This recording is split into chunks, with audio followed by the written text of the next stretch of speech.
And we are live and we are back. Let's go. I'm Cory. I'm Jordan. It's the Cory and FinallyFit podcast, and we are back. Like we never left. We are back like we never left. Episode 52. Episode 52. Like, this is very simple. This is very simple. If you know anything about sports, okay, it's Ray Lewis. Okay, we ain't even gonna do the build up. Okay, what we're gonna build up to? I had some air horns ready and everything. Go ahead. Go ahead. Now, if you know where this podcast is coming from the Maryland area, from the Baltimore Ravens. All right, the Ray Lewis, number 52, played 16 seasons in the NFL. Well, this is old. This is old. Yeah, I was saying, this is clearly out of date. But 13-time Pro Bowl selection, 3-time AFC Defensive Player of the Year selection, and 2-time AP Defensive Player of the Year. All right, and won Super Bowl. What is that? 35, and was named the game's MVP. All right. So this is real. This one got a second. That's what I'm saying. I was like, he won more than just one, but it's okay. It's Ray Lewis, arguably the best defensive player of all time. Arguably the best defensive player in the history of sport. It's just simple. It's just very simple. If you were a linebacker, everybody aspired. At some point in time, you aspired to be Ray Lewis, especially being from Maryland. Yeah, especially being from like hands down. The irony: neither Jordan nor myself were Ravens fans, but regardless, Jordan and I were born in Maryland, so take that. Regardless, though, mutual respect. Yeah. Regardless, though, his mic'd up when they got the NFL films. He's dead ass calling out run plays. He's calling them out. Yeah, like to the T, gap side of the ball. It's like, my goodness. Yeah, my goodness. Yeah. I mean, there's people who watch film, and then there's people who know film. You know what I mean? Like who know like that. Yeah, Ray Lewis knows. He knows. Yeah, Tom Brady and Peyton Manning were hardest or worst, however you want to define it. Player to go against. That is, if you don't know, Ray Lewis is the Peyton Manning of the defensive side of the ball for this past generation. If you don't, so that's how high his IQ was. It's crazy. We did Ray Lewis before that. Dick Buckus. So I wonder, is 54? No, that's not what I thought it was. Okay, now we're about to go. Obviously, y'all were hearing in the 50s. So football and basketball is about to. Now Jordan and I will just be naming players we have no idea. we got a couple of okay, 56 and 58. I'll leave that if you know, and 59. Okay, but we're slowly but surely getting out of the NFL. I'm lying. Okay, I lied. Okay, I'm lying. All the 60s are NFL. Almost all. Okay, we still got some. Okay, we got.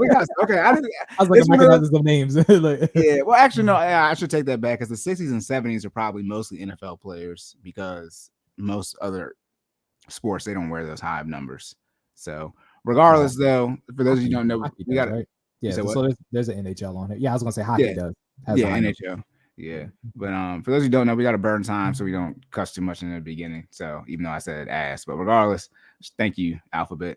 So for our first time listeners, Jordan, we talk about health and wealth, fitness and finances, and everything in between. And we want to make sure you save more and say less, and keep making better your best. Yes.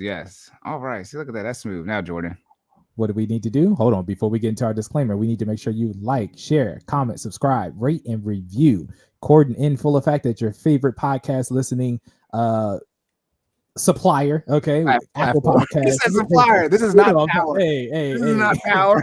You know where to get us. All right. Find us at your favorite dealer. Anyway, Apple Podcast, Google Podcast, Spotify. What else am I missing? You know what I'm saying? Let's put it this way. If you listen to the podcast on it, we're probably on there. Cory in Full Effect. Put us in the group chat. We want all the smoke. This is episode 52. If you want your question featured on episode 53, make sure you submit your questions into myself or Cory. Okay. Yes. Just so they can submit their questions properly. Where can they find you at, Cory? They can find me at sideline_Cory. That's going to be Twitter, Instagram, and TikTok. You can comment via post or question, or you can send a DM. It don't matter. Gotcha. You can check me out at Stop Stalling J. That's StopStallingJay on Twitter, on Instagram. Same as Cory said, put it on a post, slide in my DMs. We want all the smoke. All right. Yes. And speaking of smoke, shout out to my 30+-year-olds out here lighting y'all up. For those who don't know, I'll be 20. I'll be 29, and it's July 31st, but in September, so in 2 months. So I got a late birthday, obviously, but next year I guess we'll be in the closer to the hundreds will be a 30-year-old Cory. Okay, so whenever I'm talking the hundreds, that when we're in the hundreds, those episodes would be a 30-year-old version of me. So I'll be yelling at people that I'll start saying millennials to make people feel better because that maybe that's which I did discuss. I did talk about that. I talked about the millennials. Yeah, 26 to 41. That's the age range I think it is. It's just such a wide range. Like, you know what I mean? Like, they're always roughly 15 years. So got you. Yeah, that's yeah. I mean, I know it makes sense. It's just there's a lot of people in that range. It is a long time. You know what I mean? You have the beginning of the 80s. You have all of the 80s. Right. so yeah, it's a wide range. But all right, Jordan, please disclaim these people. Disclaimer. Hold on, let me listen up. Okay, disclaimer. Official disclaimer. All right. Not official, but it's our interpretation of the disclaimer. Anyways, this is what our legal wants us to say. This is for entertainment purposes only. Please do your own research in regard to these topics. Cory nor myself is a professional unless you sign the paperwork that says that you will listen to us. All right, we cannot be held accountable. Please do your own research. Entertainment purposes only. Fair use. Anything that is featured on this podcast is fair use. Okay. Any questions, comments, concerns, please take it up with somebody who cares. Thank you. That is our disclaimer. All right. Now, time for errors. Error section. What obviously, if this is your first time listening, Jordan usually doesn't have errors. So, Cory, what did I mess up on? So, this isn't an error. This is just an update. This didn't come across my timeline. I can't remember what episode it was on, but I talked about how the Walton family, the Walmart family, was looking to purchase the Broncos. They did that on June 8th. So I feel like they did it like a couple of days after I mentioned it. Because it's July 31st. So it's been over a month. But again, real quick, Stan Kroenke, the owner of the Rams, he is married to Ann Walton, one of the Walmart heirs. So there's Sam Walton. That is Ann Walton's uncle, Sam's Club, right? Walmart. Sam Walton's children, he has 4, but one of his sons passed away in a plane crash. His 3 other children that are still alive. I believe it's the oldest son. His name is Rob Walton. He is now the owner of the Broncos. So Walmart is, y'all be talking about all this stuff, but y'all be talking about all these businesses. We are behind. Walmart is going to, it'll probably be, I don't wish death on anybody, but people are going to pass away. It'll probably be 2050s, 2060s. We're going to look up, and once the heirs transition for Walmart into the 3rd generation, with Stan Kroenke being married to the family, because Ann Walton is technically the owner of the Denver Nuggets, because you can't have multiple owners in the same leagues unless you're a grandfather in. That's how the NFL, I believe, is set up. But so they're going to have the Broncos, the Rams, the Nuggets, the Arsenal soccer team over in Europe. They're going to have a lacrosse team. I think they have the Colorado Avalanche too. They don't have, I think, as a baseball team out of the 4 major sports in America. This is Walmart, by the way. This is just these aren't just some people. Okay. I'm about to say one of the biggest chains in America, and then they can sell their own jerseys. That's crazy. They're gonna, just the recouping on that has to be insane. It has to be a nice little turnaround on that money. Talking about keeping the dollar in. I'm just saying. Okay. Yeah. And then my last one is the average home price. I said it was $240, $250, and I was thinking like, damn, all the home prices went up. So let me go get some new. I got these numbers before the pandemic happened. So obviously everybody's home prices got jacked up. So I went and looked at some new numbers. It's at $350K now, the average, not the median.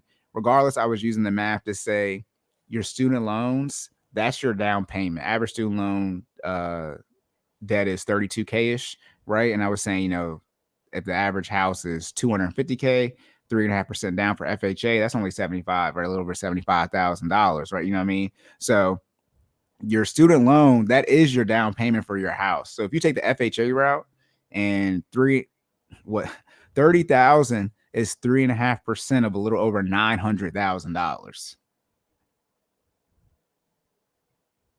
I'm just trying to keep it. I'm just trying to help y'all out. If you want to know why you're struggling to buy your house, it's like your student loan. That's why I think I spoke on last episode how to clean up or fix the issue with millennials having more than one child. It's like it's the student loans. Your down payment isn't your student loans. Sorry. Okay. I'm down.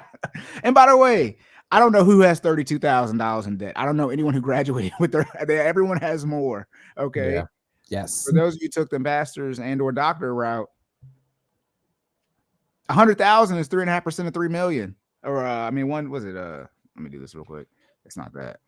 No, yeah, it's So gonna be 100,000 is 3.5% of 3. Yeah, 2.8 million. Yeah. Yeah. So I mean, like, but so you take the average home price at 350, right? 350K. Then I move on from this. 3.5% of 350K, the average home price is only $12,250. Like the average person is graduating about 3 times that in student loans. That's it. They took our down payments and turned it into student loan. All right, I know it's just so. Right. Pay your debt off and move on. So it's one of those things. Like I already told y'all what to do. I'm sorry. Speaking of, I'm getting ahead of myself talking about student loans and the recession. We're about to do the current events, but we already told you guys what to do. Yeah, we'll leave it at that. We'll transition into it. Yeah. So, current events. Yeah. Okay, let me see if I know how to use this right. I do. I just keep talking about student loans because I was talking about it. Gotcha. Dang, hold on. We got to do the official current events transfer music. Oh yeah, we do. We got a song for this now. That was on the list. We actually checked something off. I know y'all like, dang, we still waiting on a disclaimer, but y'all got current events music. Mind your business. All right, let's go. Current events section. Fuck your life, baby. Who's the president? Byron. Who? Byron. Say what's up to Byron. What's up, Byron? What do you want to tell Joe Biden right now? What's up, baby? Take me out there. Hey, yo. All right. Into that current events section. If you've never been to New York, that is not an exaggeration. Okay? What you see on the movies as far as the city lifestyle, it's not like that. But the people, they are not acting.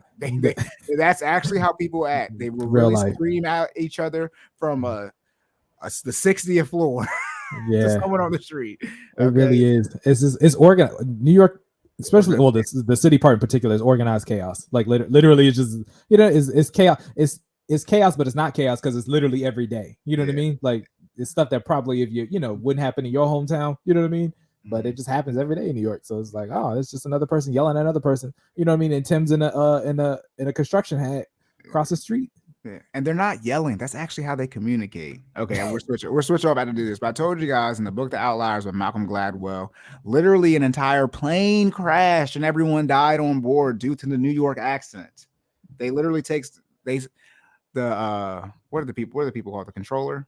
Yeah, I think it's the controller, whatever the person is that they talk to from the cockpit. Oh no, the person in the tower. In the tower. Okay. They were trying to land, I forget which one, in New York. But anyways, they said the pilot's from Korea. They had said, we're running out of fuel. All planes are running out of fuel. That's how it was communicated. It's like, what does that mean? It's like, they were running out of fuel to the point where they were about to crash, which obviously they ended up doing. But it was like, and it's like, yeah, because this is in the book. I mean, I'm paraphrasing probably terribly. I haven't read the book in a couple of years, but it was pretty much like, yeah, they just said they're running out of fuel. And from a New York mindset, it's like, yeah, everybody's running out of fuel. But clearly, I don't know. I don't want to say clearly because clearly it wasn't clear. But you just figured it's assumed if you mention that you're running out of fuel, it's got to be at a dangerous level because clearly, a vehicle that uses, you know what I mean, whether it's in the plane, the sky, and the sea, a vehicle that uses gas is running out of fuel. Yes, it is. By that's a fact. You know what I mean? But if you felt like you need to mention it you need more gas. All right, but yeah, you can imagine the cultural differences. Like I said, this is from a Korean airplane. It wasn't an American one. These are Korean pilots from South Korea, so they don't probably understand. Like we understand, like these New York people are mean. So you might have to be a little bit better. But it's like I think in the 90s or late 80s, 90s with it. But yeah, I'm just saying the New York accent is semi-credited for a damn plane crash. Okay, I'm just letting y'all know. But speaking of plane crashes, how about the student loan debt about to crash the whole economy? Jordan, please let the people know what the first current event is about.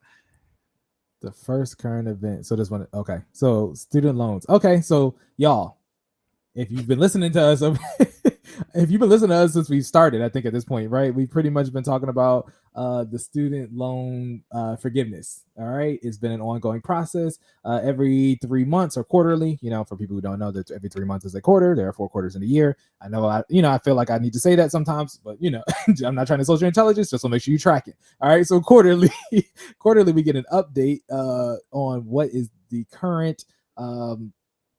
What is it? The current status on the forbearance of student loans. It's forbearance technically. Thank you. Current status of the forbearance of student loans. That being the case, they are currently delayed until the end of August. Correct? Yeah, we got a month from today. Yes. So a month from today, unless there's an official decision made, those loans will be reinstated, meaning they'll be starting up. So for those who have not been making your payments, you need to go ahead and start adding those back in the budget. Hold on, let me find Cory for this. Look, where's it at? Boom. I've already said this before. I had to make sure I was tracking. All right. He has already said this before. All right. But you need to start adding that payment back into your budget. In case you haven't already, just be on the lookout for that. We have seen some potential talk about the extension of the forbearance until the end of the year. This is nothing new. This is the third or fourth time they've kicked the can down the road at this point. Might even be more than that. That's like 5 or 6. I think Trump did it twice, and Biden's on 2 as well. So I think so for this administration is what? This the third. Right? I think it'd be the third. Yeah. Okay. Yeah. So literally, I mean, at this point, y'all know how this goes. All right. There's literally nothing new. Yeah, I know Trump did it. Now this is gonna be like the 4th or 5th because Biden got in office in 2021. It's 2022. It's probably closer to his 4th or 5th. Y'all, they've been doing it a whole year. Yeah, it's been a year. That's how long it's been going on. Yeah, Biden's been in office 18 months. Yeah, it's a lot. It's a lot. So that being said, they're looking to kick the can even further down the road. Why deal with the problem now when you can always keep saving it for later? That seems to be the mantra for this, this ongoing problem. Is this a solution? No. What is the solution? Pay your debt. At this point, those who are holding out, I would just advise you to be active about it. If you can work it back into the budget, at least to tackle the interest, you should probably start doing so at this point. They're kicking the can further down the road. I think, as Cory has mentioned before, the midterm elections are coming up in November. So that being the case, this is I don't know if this is a good look or not at this point, because this is not something new. It's like this is something that we've seen before. Honestly, he'd have been better off probably just giving us the 10 grand. I know that probably wouldn't have been the solution, but at least he wouldn't have been a liar. At this point, it's kind of like, Joe kind of got, we got trust issues with you right now, Joe. All right, you got to go. You're Robinette right now. Robinette, I don't know how I feel about you, my guy. All right, that being the case, it's probably not a good look for the midterm elections. But at least it's not the resume button on the loan forgiveness. So that is the current update with the student loans. Again, we will see you all in January for for the update. Again, this is unofficial. They have not officially announced that is going to be the case, but it's with it being the end of July, this will air Monday. This coming out Monday. Yeah, August 1st. Okay, so this will come out August 1st. So literally beginning of August. Hopefully we'll have an update to you guys before the end of the month on what the actual news is going to be. But more than likely, don't be surprised when they kick the can further down the road. That's what they've been doing. I haven't heard too much about an official solution for how they would roll out the supposed 10K that was the buzz before, or another random number, how they would handle the forgiveness. So that being the case, I don't expect them to resolve that in 30 days. So don't be surprised if that is what occurs. You got anything to add to that? Yeah, that's what I'm talking about. Because at first we're like, is there nothing? I didn't see anything new. But there's a Forbes article saying that reports indicate that Biden is considering extending the pause to at least the end of this year, 2022, and possibly to the summer of 2023. July 1st, 2023 is a key date for borrowers, as this would be the earliest that an overhaul of several federal student loan programs would be in effect. Education Department released proposed new regulations governing this overhaul earlier this month. But the process must go through several additional steps, government stuff, obviously. The overhaul includes changes and improvements to several. So we're doing it because I haven't heard a pushback like date, right? To like, you might do it back to but like this. If he comes out and pushes that joker back to July of next year off the rip, yeah. You guys, I don't know what you guys are going to look, man. It's been over 3 years. talk about to the 7th month of next year. You know what I mean? Like that. That's So almost a 12 months extension. Yeah. From now. So that'll be it'll be interesting. They always do the update last minute, so it's not like they're behind on the update of where they're pushing it back. They are required to send you 6 notices in the mail before they send you back your student loans. As far as your student loan provider, they're required to notify you 6 times, before they start your student loans back up. Look, man, it's government.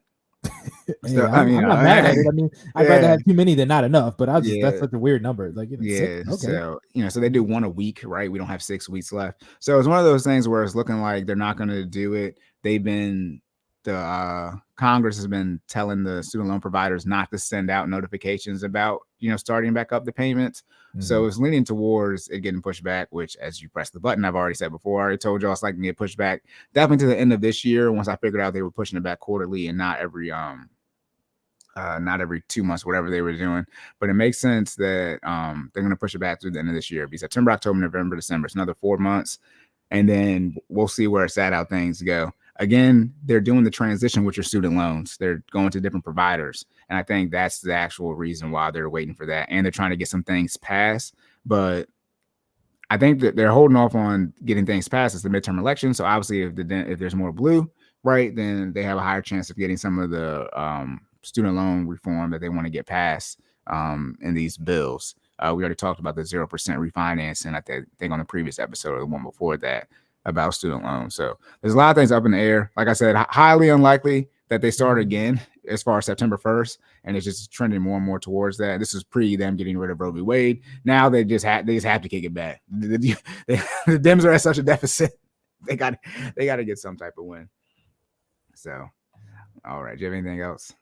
No, sir, not for that current event. All right. Well, if you hear the update from us, you're behind. If you have student loans, it should come across your timeline. You're not following me, because the way the algorithm is set up on all your phones anyway. If you've been talking about it like we have, it'll start popping up anyway. Somebody's listening. So if not, you clearly aren't concerned about it anyway, because it ain't on your social. It's not popping up on your social media. So exactly. I told you guys who to follow on that social media episode. I mean, it's going to be headline news. Either way, forgiveness, forbearance, no extension, it's going to be all over the timeline. It's going to be like Drake dropped, even though Drake dropped didn't really take it over. Well, he did because everybody didn't like it. Regardless, though. All right. Next current events question. All right. Mr. Covington, you want to tell them about, are we in a recession? You want to tell them what that's about? All right, what you want to do? You want to do CNN, CNBC, or Wall Street Journal? Which one of these articles? Oh, these are good. Okay, let's go. I like Wall Street. Let's go Wall Street. Wall Street Journal. Okay, Wall Street Journal says, "Are we in a recession?" It's complicated. Okay, a recession. I know. Here we go.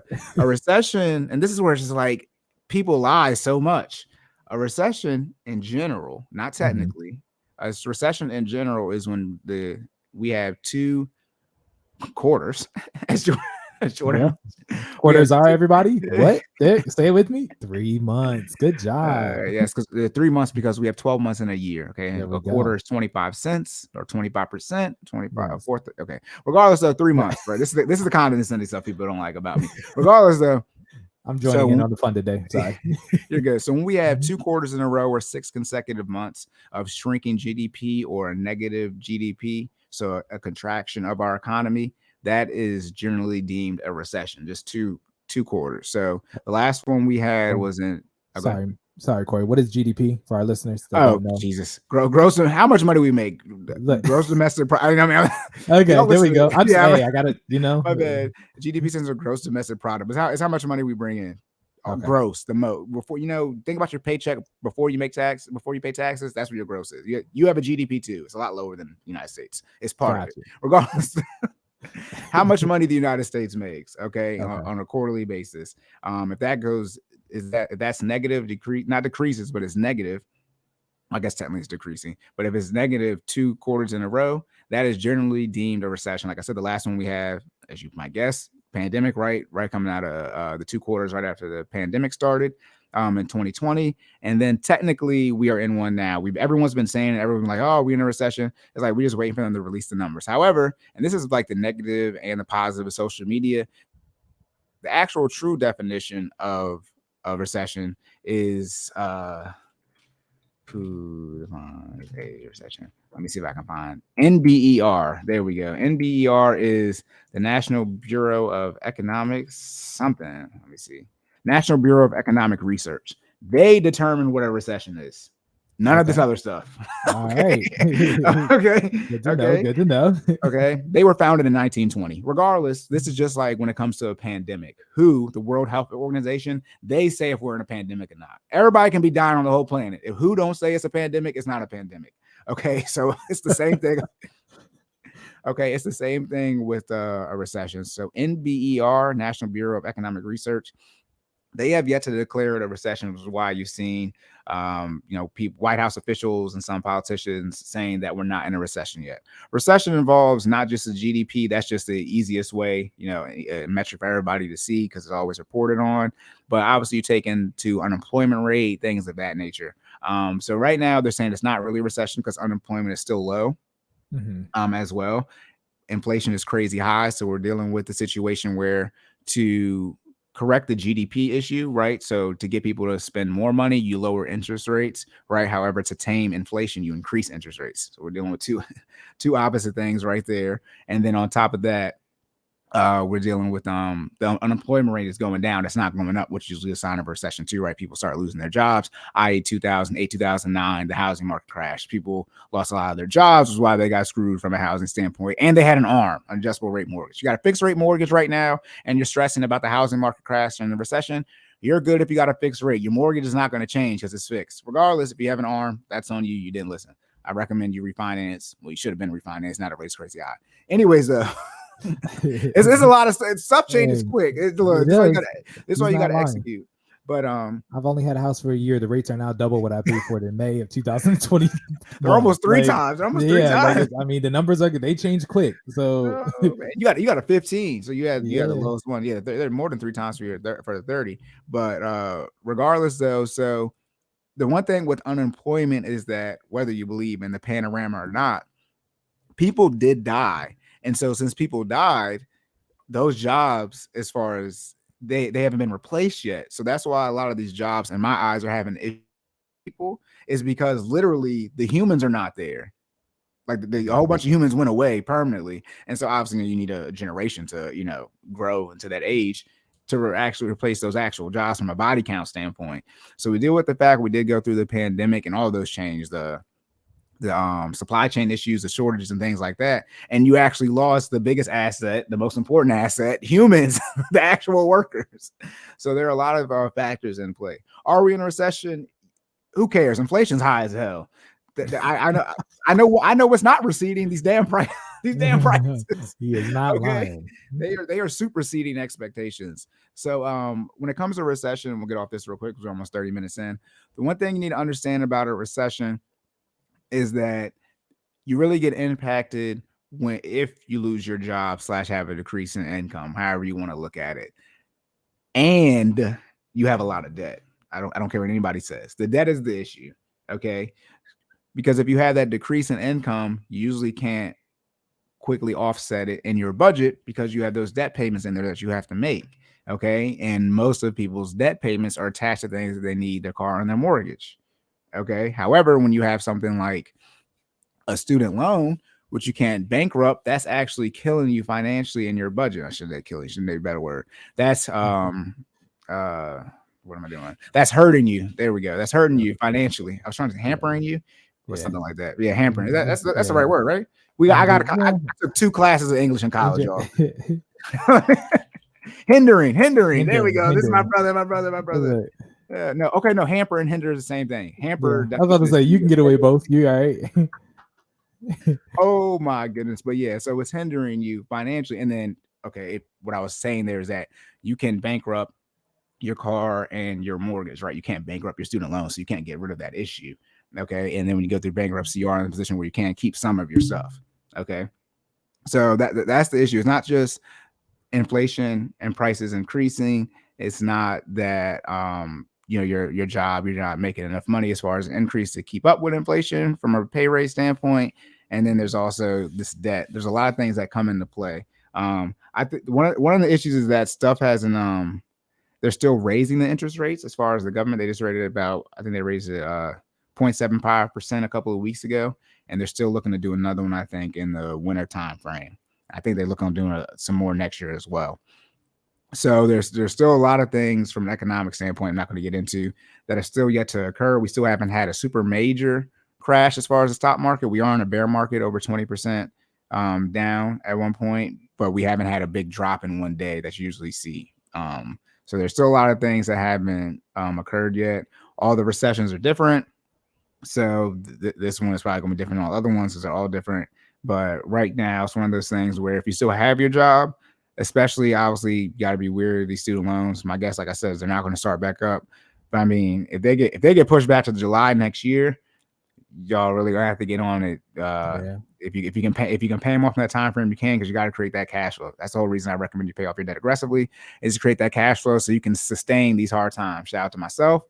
There we go. Me being conceited. I've already talked about this last year when the economy wasn't in the can. So sorry if you just got here. Shout out if you just shout out if you just got here. We love you, but you know, it is what it is. Shout out to the algorithms out there. But yeah, if you don't lose your job and everything you have is fixed, you're good to go. Prices do increase due to inflation, but if you cut out your lifestyle, you should be good. That's the issue. You can't take the inflation hit at the bar and at the grocery store. That's a bar right there. Okay. That's good stuff right there. All right. Do you have anything else about that? Yeah. So what goes in hand with the recession is usually a bear market. For those who don't know, a bear market means stock prices are going down, usually about 20% or more. All right. But I did shout out to Chloe Bear Money on Instagram. I actually got a post from her that just a few tips on things that people actually don't know about the bear market, because most people hear bear market and they start freaking out, start investing less, start penny pinching, and respectfully so if you don't have the money that you need for essentials and necessities. However, if you are regular investing your 15% and you start clenching up, it's like, these are some reasons why you probably should just relax and continue to do what you're doing. The average bear market is only 208. Again, shout out to Chloe Bear on Chloe Bear Money, CLOBARE Money on Instagram. This is coming from her, so I have not fact checked these. But yeah, I got you. I'm here. Okay. Gotcha. All right. So the average bear market is about 289 days, while the average bull market, for people, I didn't state this earlier, but the bull market is when stock prices are going up, is 991 days. So on average, the bear market is 1/3 of the bull market. So the bull market is usually 3 times as long.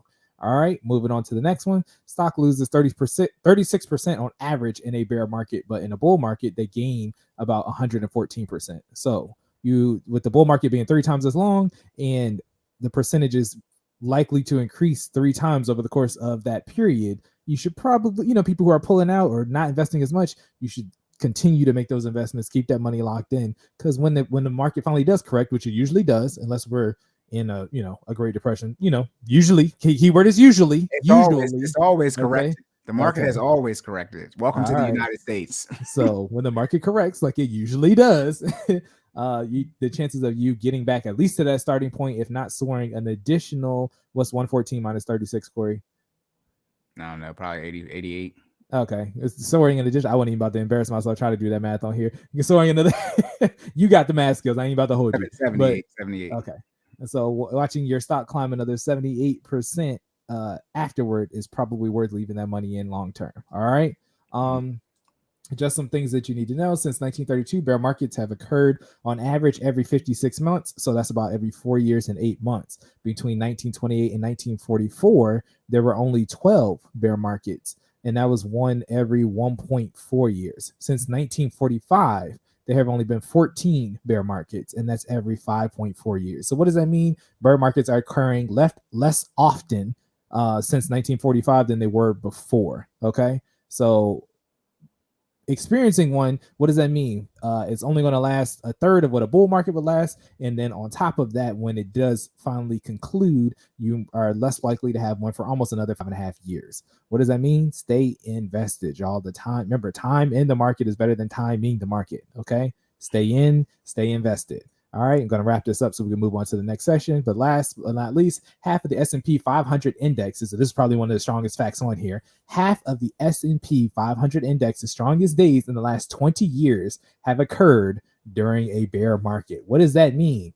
the greatest economic growth, well, I don't say possible, but recorded in the past 20 years for some of the S&P 500 indexes, okay, aka some of the leading companies in the stock market. For people who aren't familiar with S&P 500 indexes, is their greatest growth days have occurred during a bear market in the past 20 years. This is one of the primary reasons to stay invested, because while you are down 36%, you know what I mean, roughly over that almost 200-day period, if that day that comes back, that day that comes around over that 200-day period where it skyrockets and you get out of that 36% hole and you took your money out, you taking a double hit, right? So not only did you lose money, you didn't make the profit back, you know what I mean, or at least break even, because you are no longer invested. All right, so you're shooting yourself in the foot by pulling your money out, because again, statistically speaking, you have the chance to hit a jackpot for one of these S&P 500 indexes, keeping your money invested. All right, so that's one of the key reasons to stay invested.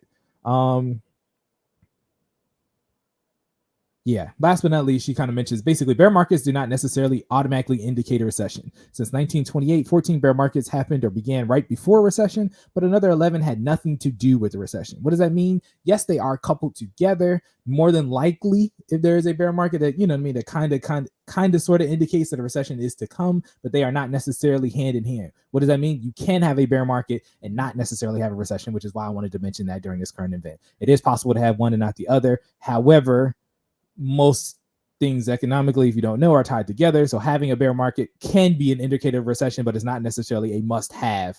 You know what I mean? To that, it's not cause and effect. One doesn't necessarily guarantee the other, right?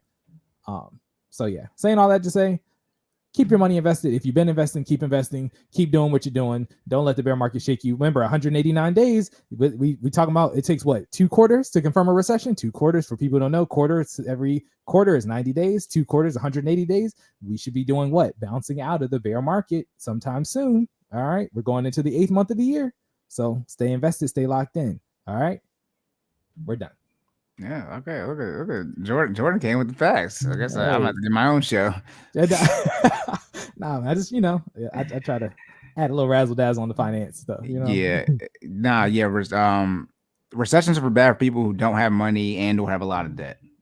In the conversation, if you don't have a lot of debt and you don't have a lot of money, you can make it out of a recession. You just have to narrow down your budget.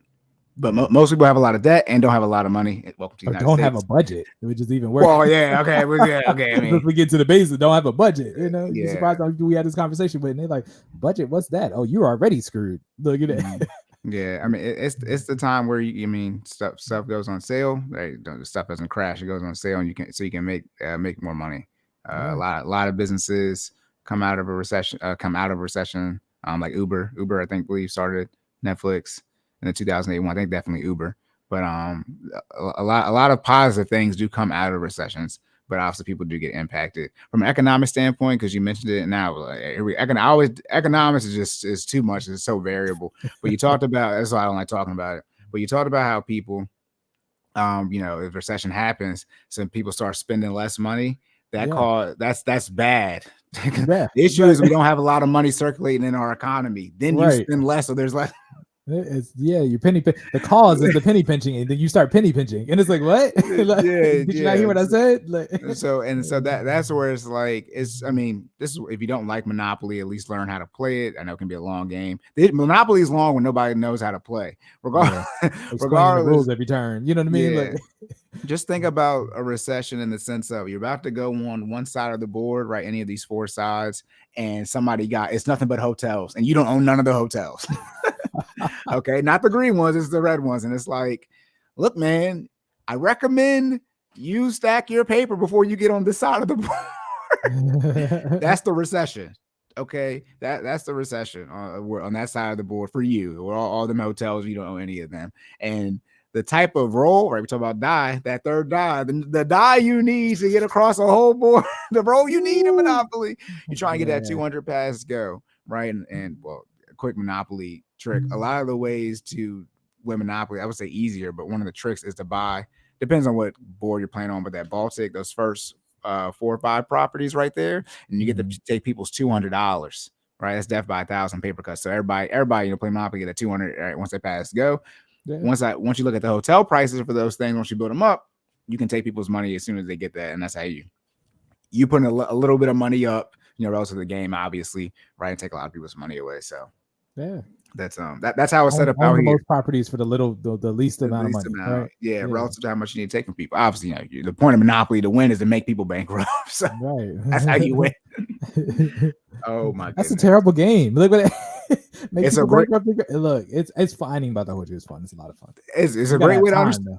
Yeah, you do need to have time, but it's a great way to understand how things. Put it like this: you can understand how much people understand capitalism when they play Monopoly. It's different from like being a sore loser, but it's like, bro, this is the real world. That's how it works. Look, you about to come up on all the hotels and you own none and you have no money. Yeah. What do you think is about to happen? You about to go bankrupt. That's the recession. Literally, you have all this debt and no money, and inflation's high as hell. What do you? I mean, that's how they have it set up. Okay. All right. Oh my goodness. All right. You have anything else? No, sir. We're good to go. All right. On to the fitness section. Let's go.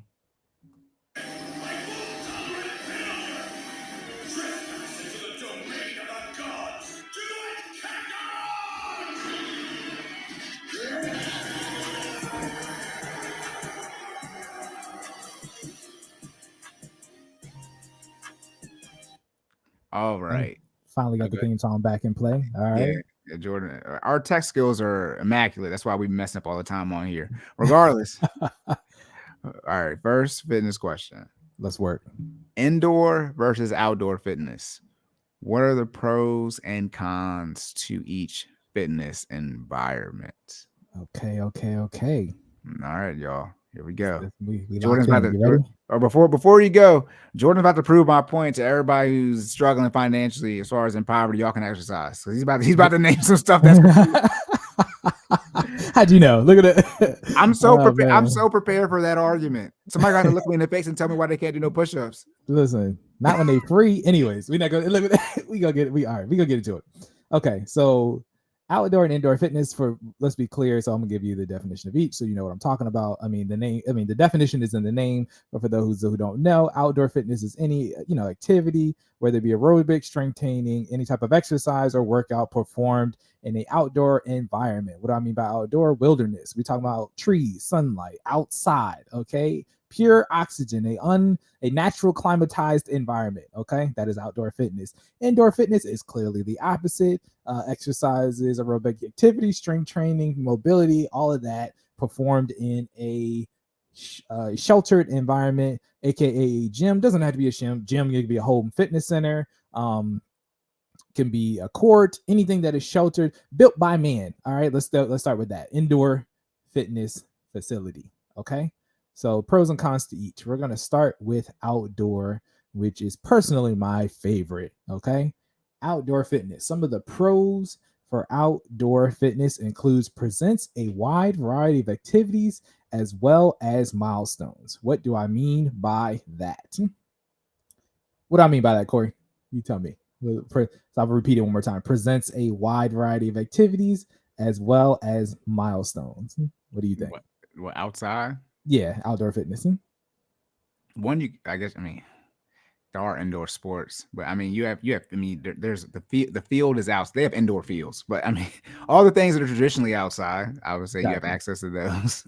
Yeah. And then the big one, heat. Yeah, so we're gonna get into that later. Okay, I got you. Okay.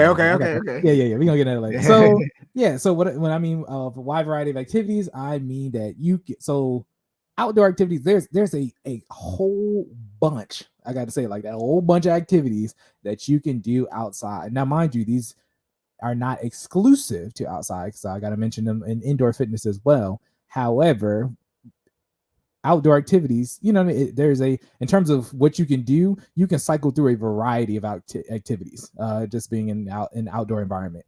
Things such as exercising on land, exercising by sea, natural bodies of water. You can go swimming, you can go hiking, you can run outside. Anything you can do. Let's put it as, I won't say anything, but 90% of the activities that you do indoor can be performed outdoor, but the activities that can be performed outdoor can't necessarily be performed indoor. So that is why it's a pro for outdoor activities. You can hike, but it's very hard to go hiking in an indoor facility. Who does that? Where is that? I'm not gonna say they don't exist. Somebody might come up with an idea and that might be monetized, or maybe they already exist and I just don't know about it. But if that's the case, that means it's not well documented, because I try to stay well versed in most fitness and fitness activities. I haven't seen an indoor hiking facility. All right, most people still use traditional mountains. Okay, they go somewhere, they go somewhere outside and they go on, they go hiking. Usually takes about an hour or two. You get to get access to all that fresh air, that outdoor the outdoor environmentals. Okay, you get to enjoy all that while performing your favorite activity. So that, of course, that is going to be a pro for any type of outdoor fitness. It is a wide variety of activities as well as milestones. What do we mean by milestones? So what you don't know is innately, when you are performing exercises, you look for milestones or things to help you get through that exercise. This is going to take us back to the kind of like the hamster wheel analogy on a treadmill versus running outside, right? There is something that's missing when you're running on a treadmill versus running outside. Now, people, my treadmill people can be like, Jordan, don't go there. We get the same amount of work on a treadmill that we could do outside. Now, I'm a treadmill person. I do get my treadmill work in. However, there's something about running outside that provides you the visual milestones when you hit a certain mile marker that you do not get when running on a treadmill. And that is extremely important from a mental aspect, because you get, especially if you do a repeat route, meaning you run that same route or slowly extend, add to the end of the route every time that you do it, you get into a mental state where you recognize certain milestones or certain objectives, or certain objects. And when you hit that object, that means you've met a certain mile marker, right? So that can impact your pace, that can impact your mental stability, allow you to speed up, adjust accordingly. It kind of paces you throughout, paces you without you being, what's the word without you knowing, Corey? I'm looking for, it's an S word. Anyways, it paces you. Thank you. That'll work. Okay. Subconsciously. You said it. Thank subconscious. You. Okay. Yeah. I was like, it's an S word. There we go. It paces you subconsciously without you realizing throughout the exercise, right? So if I have a tree that's at the end of the street, and I know when I hit that tree, I'm at 0.25 miles, right? Every time I hit that tree, if I start at the same spot, right, I'm at 0.25 miles. It doesn't matter how fast or slow I go. If I'm running the same route, when I hit that tree, I'm at 0.25 miles, right? What that does for me is it allows me to pace myself. I know if I'm running faster than normal and I hit that tree, I can slow down a little bit. I wouldn't recommend that because you're trying to push yourself. You're always trying to challenge yourself, right? But I guess it just depends on what type of run that you have that day. Nevertheless, when you hit that tree, you're at 0.25 miles. That is something that is missing when you're on the treadmill. Now, you do get that visual feedback from the screen that tells you exactly where you are, but regardless, you are in the same spot. So there's no visual feedback to let you know that you've hit 0.25, 0.5. When I say there's no visual feedback, there's no environmental change that tells you, because there is visual feedback. You see it on the screen, but there's no environmental change that dictates what milestone you're at. So there's nothing to really push you from a mental perspective. You're just stuck running in the same spot, pushing to try to push that pace. You see numbers, right? The numbers dictate your pace. But outside, you get the numbers, you get the environmental factors, you get the scenery, right? And that leads me into the next pro for outdoors: can cause mood elevation, increase dopamine production. Okay. So again, something else you're getting outdoor that you're not necessarily getting indoor. So we just talked about self-pacing and using those mile markers, those natural objects outside in the environment for mile markers. Being outside actually also increases mood elevation, right? Being exposed. So people, I use this all the time. Some people like it, some people don't, but it's true. I don't care what you say. People are like similar to plants, right? We need sunlight, particularly people of color, okay, need sunlight. Okay? Talk about the melanin. Hey, we're gonna talk about the melanin. Melanin, okay. Go. Hey, look, photosynthesis, plants absorb sunlight, convert that into energy. So people are similar. I'm not saying that we photosynthesize, but our bodies do absorb sunlight, convert that into vitamin D, and some of us have more vitamin D than other, aka melanin. You know what I mean? I mean, vitamin D and melanin are not synonymous, but people who have melanin are more tolerant to sunlight, but they do require a larger amount of vitamin D. I'm gonna fact check that, but you know what I mean? We people, not just people of color, we need sunlight in order to give our body energy and give our body what it needs to balance out. Okay. So that being the case, that is something that you cannot get from an indoor facility. So it causes mood elevation and increases dopamine. For people who don't know, dopamine is the chemical in your body that allows you to relax. It's released during several different processes, but one of them being exercise, particularly exercise outside, because you do get exposure to those environmentals. Exposure to those environmentals allows you to create more dopamine, which gives you a relaxing effect while performing the exercise as well as post activity, right? So you are actually in a more relaxed state while running as well, or performing any type of outdoor activity. I'm using running as an example, but you have more increased dopamine during the activity as well as post the activity. So what does that mean? You're more relaxed in a stressful state, aka the exercise, as well as post the exercise when exercising outdoors. All right, so that's 2 pros for outdoors. 3, the third pro for outdoor, one of my personal favorites: environmental factors contribute to caloric burn. Okay, aka what Cory was talking about, heat. All right, when you are outside, not just heat, but I mean all caloric. I mean, that's why I said environmental factors, right? Cold, being cold. So what you don't know is your body. Bring it back to the. I was about to break it down. The reason you Okay. burn calories in your workout is your body temperature increases. So by being outside when it's hot, by definition, Exactly. y'all didn't go to science class. They I did. know. I don't care. I don't care. I don't Like care. That's why they wasn't that's paying why attention. that's why they have like, you know, like a heated yoga. I don't know if that's what it's called, but like, or like, okay, Hot y'all, yoga. yeah, hot yoga. But y'all know a lot of people, not a lot of people, but people will go in a sauna and lose weight because it's so hot naturally. Okay. I'm sorry. No, you want that. It's just. Did y'all go to physics? Did you go to physics? To me, it's just it's something just so common. It's like the colder something is, the less the molecules move. Yeah, that's why. That's why it's so. Never mind.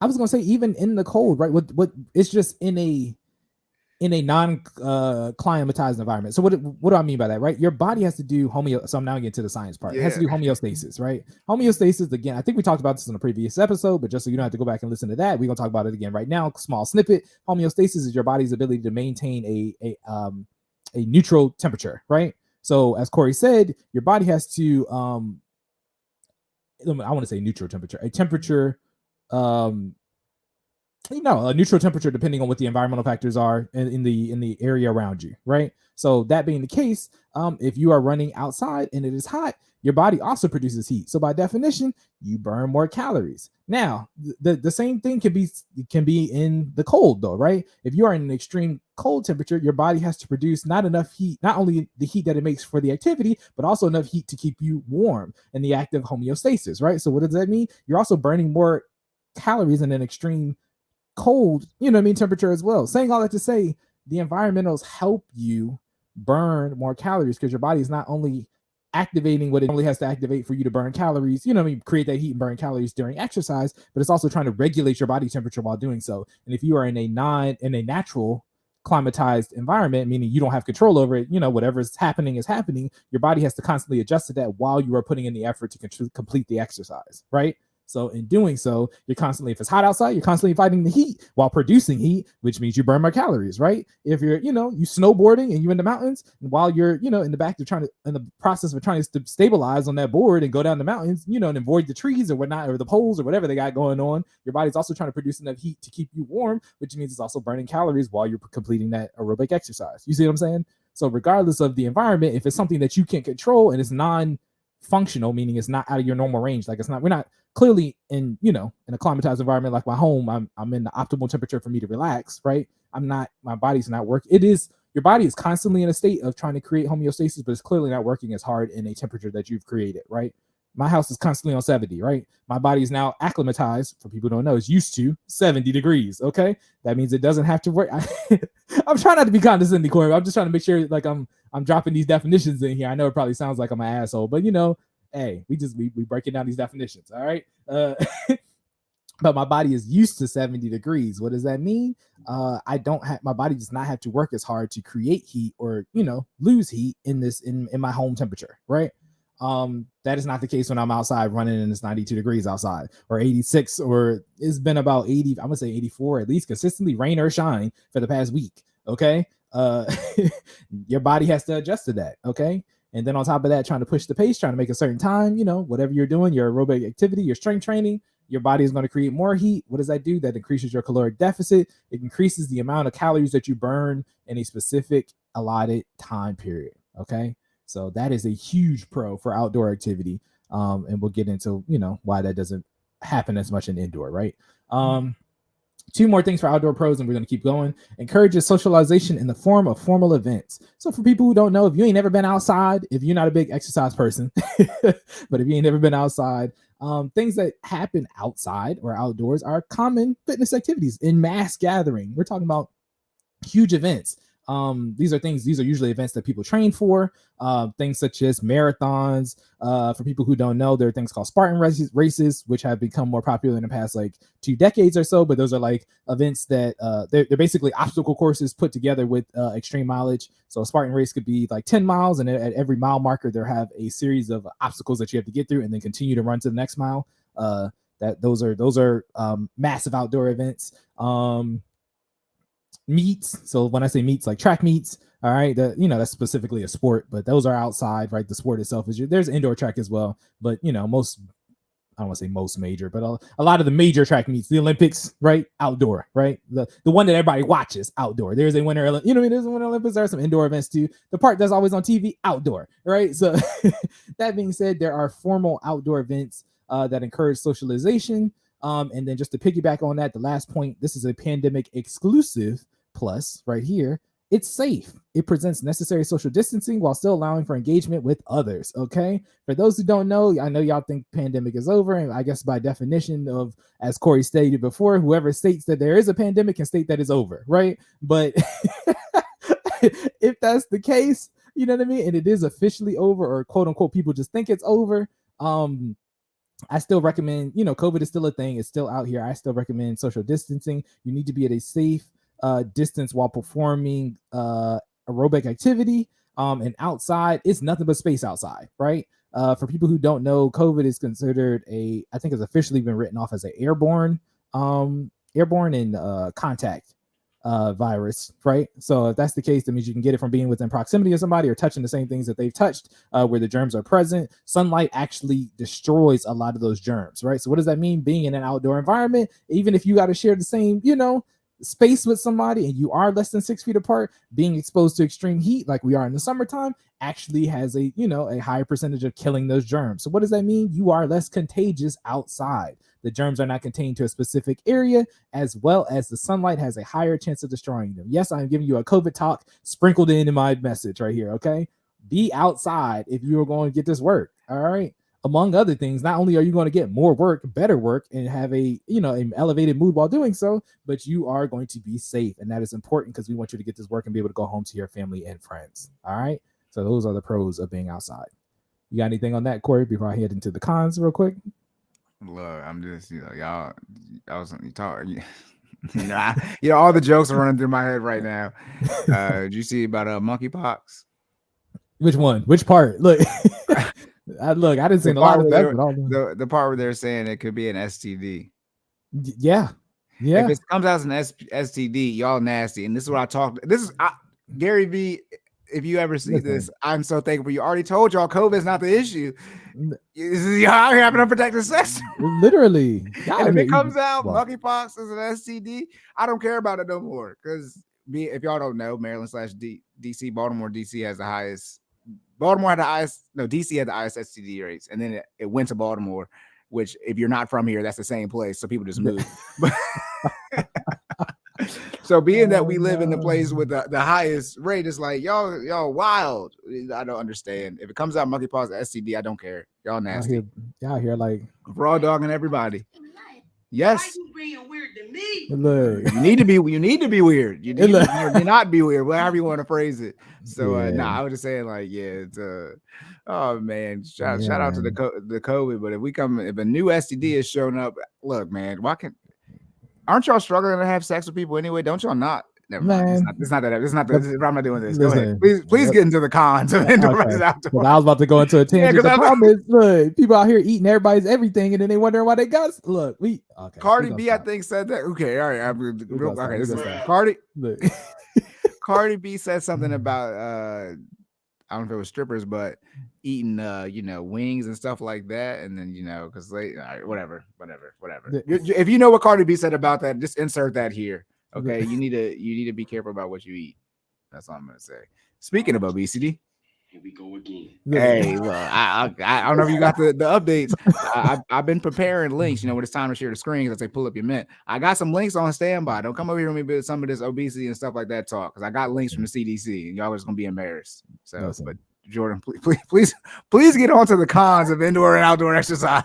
All right. We're gonna slide into it. Okay. So cons for outdoor. I'm gonna try to roll through these really quick because some of them are just the antithesis. I think I said that right of the pros. All right. What does that mean? It's the opposite. Okay. So cons, weather plays a prime role in timing and type of exercise. That goes without saying. If you are outdoor and exposed to the environmentals have a direct, and I mean direct, impact on what you can do and how long you can do it. If it's hot outside, there is a heat index for, based off of the temperature outside, how long you're supposed to be outside, and what type of activity you're supposed to do outside. Okay. If it's hot, usually that heat index, for people who don't know, you have an Apple Watch, the heat index is actually on the Apple Watch. If you have the the thermometer on there, it'll actually turn red when you're not supposed to, when you're in a severe heat index. So the numbers themselves will turn red when you're in a severe heat index. It's usually about 90, close 88 or higher. You know what I mean? The numbers themselves will turn red, and that usually means you're not supposed to be outdoors for more than 15 minutes of extreme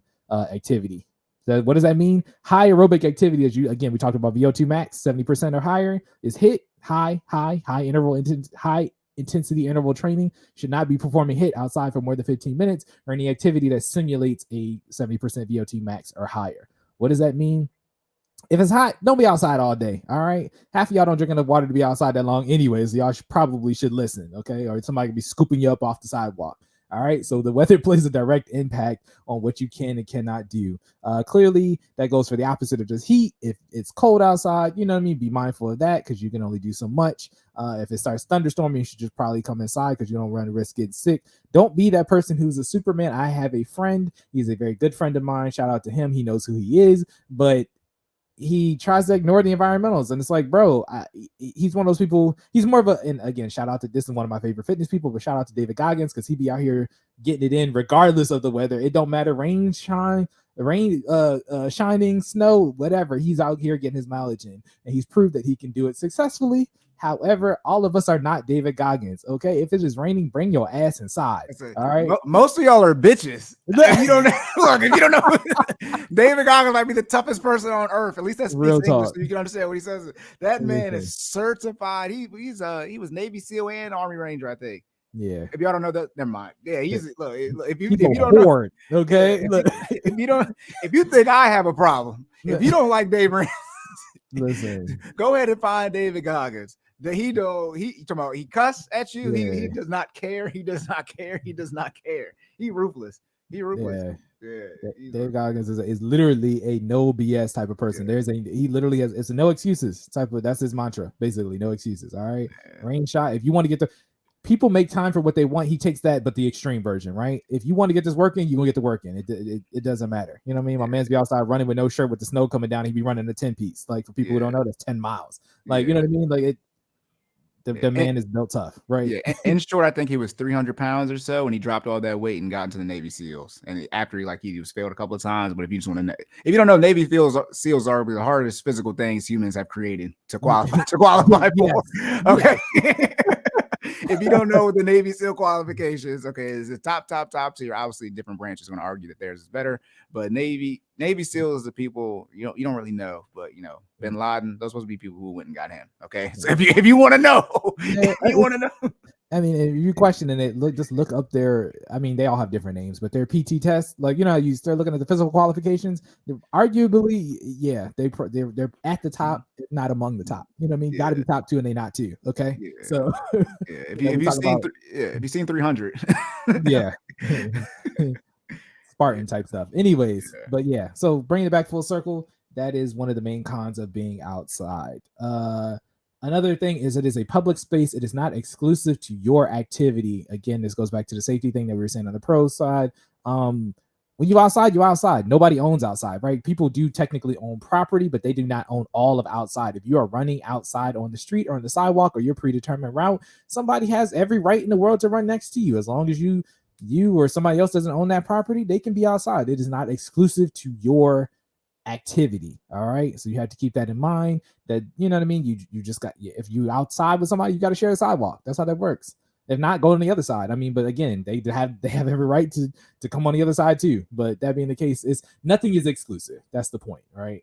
You can't guarantee that. Now we'll get into indoor fitness, and it's not necessarily exclusive in there either, but usually it is a 1-to-1 ratio for the facilities, and we'll get into that.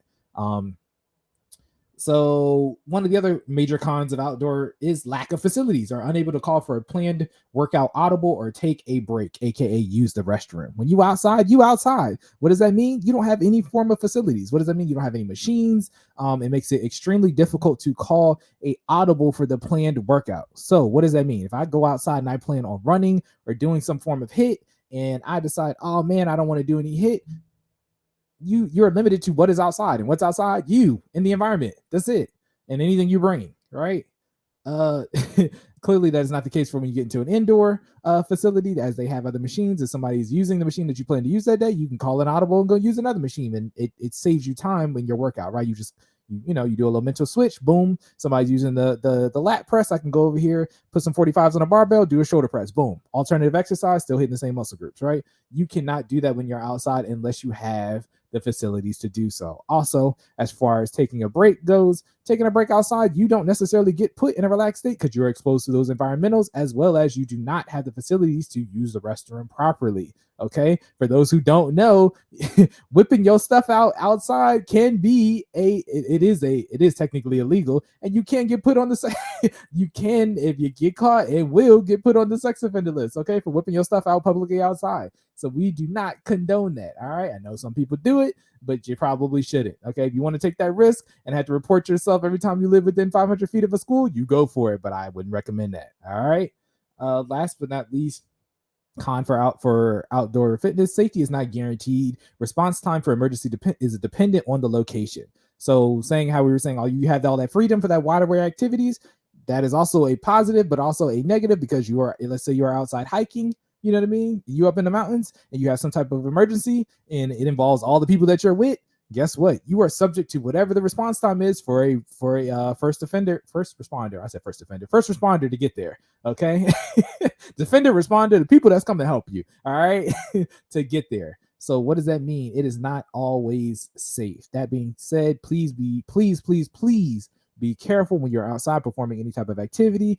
Plan ahead, bring a first aid kit if you're going hiking, bring the necessary materials to be safe. Tell somebody where you're going, so in case you don't have any type of reception and you're not back by a certain time, they can send a search party or come themselves to come look for you. Just be smart when you're being outside. You'd be surprised about how many accidental cases there are where people go up to mountains and don't come back because they broke a leg and didn't tell anybody where they're going, didn't have any cell phone reception, and they died, or they got attacked by a mountain lion and, again, didn't tell anybody and couldn't survive long enough for the first responders to get there. There's a variety of cases. That is a true story, by the way.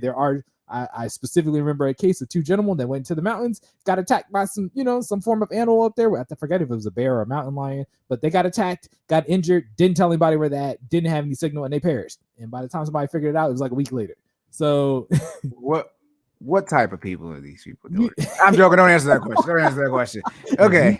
Did I tell you that I was watching something on the news and it was at like a ski resort and people were going skiing and one of the courses were closed off.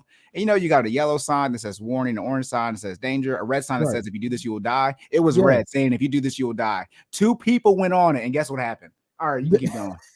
This is the type of logic that I don't understand why people don't grasp. It literally said, if you get on this mountain, you will die. And then 2 men got on it and died. And it's on the news. And I'm like, now let me ask you, Cory. Go ahead.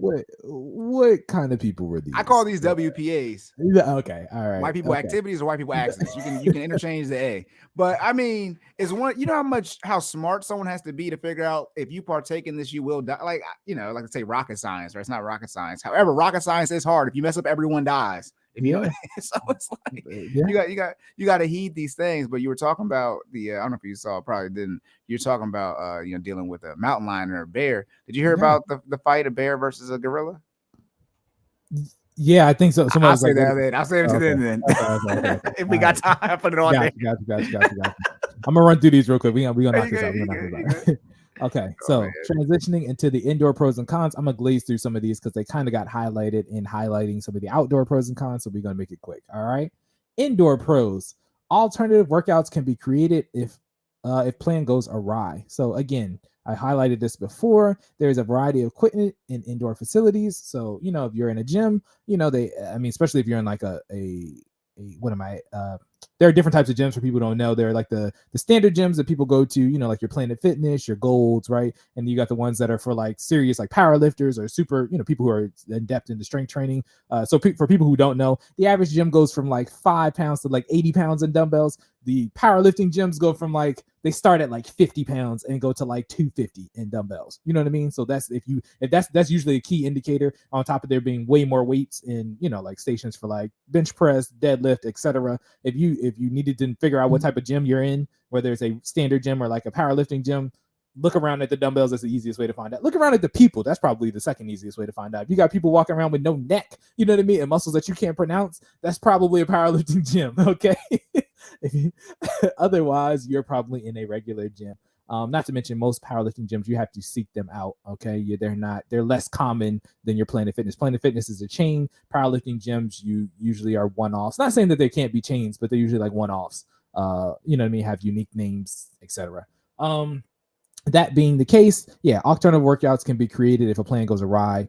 Somebody's using your machine, you just go find another machine that targets the same muscle groups as stated earlier. All right, so that is a pro of indoor fitness. Another one is group classes allow for joint workouts and instruction from an expert trainer. One of my favorites. All right, so pro to indoor fitness. Again, you can sweat with your buddy. All right, for people who don't know or who have not started a fitness journey yet, sweating together is a sure way to continue to kind of, you know, get your morale together to start. Shout out to the Fit Fam. We sweat every Monday and Wednesday at 6 p.m. If you would like to join us, you know where to find us. But if not, I'll plug you in at the end of this episode. Keep listening. But we get it in a group environment. And one of the main feedbacks I've had from all of one of the main points that I've had from all of my clients is that they enjoyed the class feel, and sweating with someone else makes them not feel as insecure about it while they are doing it, right? What you will figure out on your fitness journey is, you know, everything is not going to go as intended. You might see an exercise and, you know, it might not look like exactly how the trainer is doing it. But when you see other people in the class doing it the same way that you're doing it, because you're all learning how to do it, it makes you feel less insecure about it. Okay. So group environment provides that, and that's usually in an indoor environment. Now, that's not saying that somebody can't teach a group class outside. It's just usually extremely less common. I'll be honest, on, you know, being a CPT on this side, I don't see too many outdoor group fitness classes. I've seen running collectives where people meet up to run and perform aerobic activity, but not necessarily a full-on group class. Yeah, that's about right. Also instruction from an expert trainer. Again, trainers are available in gyms. Gyms hire professionals to teach strength training, aerobic activity, etc. You name it. There's a run of the spectrum for some type of fitness activity. They usually have some type of SME for each one. You can partake in those usually as a part of your membership for the gym, or you can pay for whatever the extra class is. Usually they range anywhere from $5 to $20 per class, depending on what it is and the classification of the instructor. But you can take that in your indoor environment. Okay, so that is a pro as well. Last but not least on the pro list for indoor environment is climate control allows for controlled temperature during exercise for optimal workout. So again, what does that mean? It's the opposite of what I said for the outdoor folks. So people who don't want to get into their caloric deficit right away, and you kind of want to tiptoe. It's like sticking your toe in the water in the pool versus jumping in with the cannonball. Outdoor fitness is the cannonball, right? You want to stick your toe in, and you just want to kind of get used to fitness in a controlled environment. You want to go to the gym because most of the time the gym, if it's hot outside in the summer, they got the air on. If it's cold outside, they got the heat on, right? It is a pre-climatized environment made to best suit your natural temperature and keep you comfortable while exercising.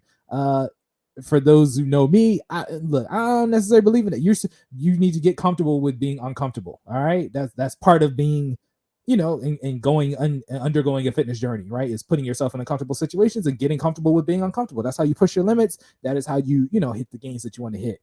But if you want to target, being in a climatized environment, that's okay too. There's nothing wrong with that. It's just that you want to, I believe, going 110% off the jump, because if you do the hardest thing first, everything else seems easy.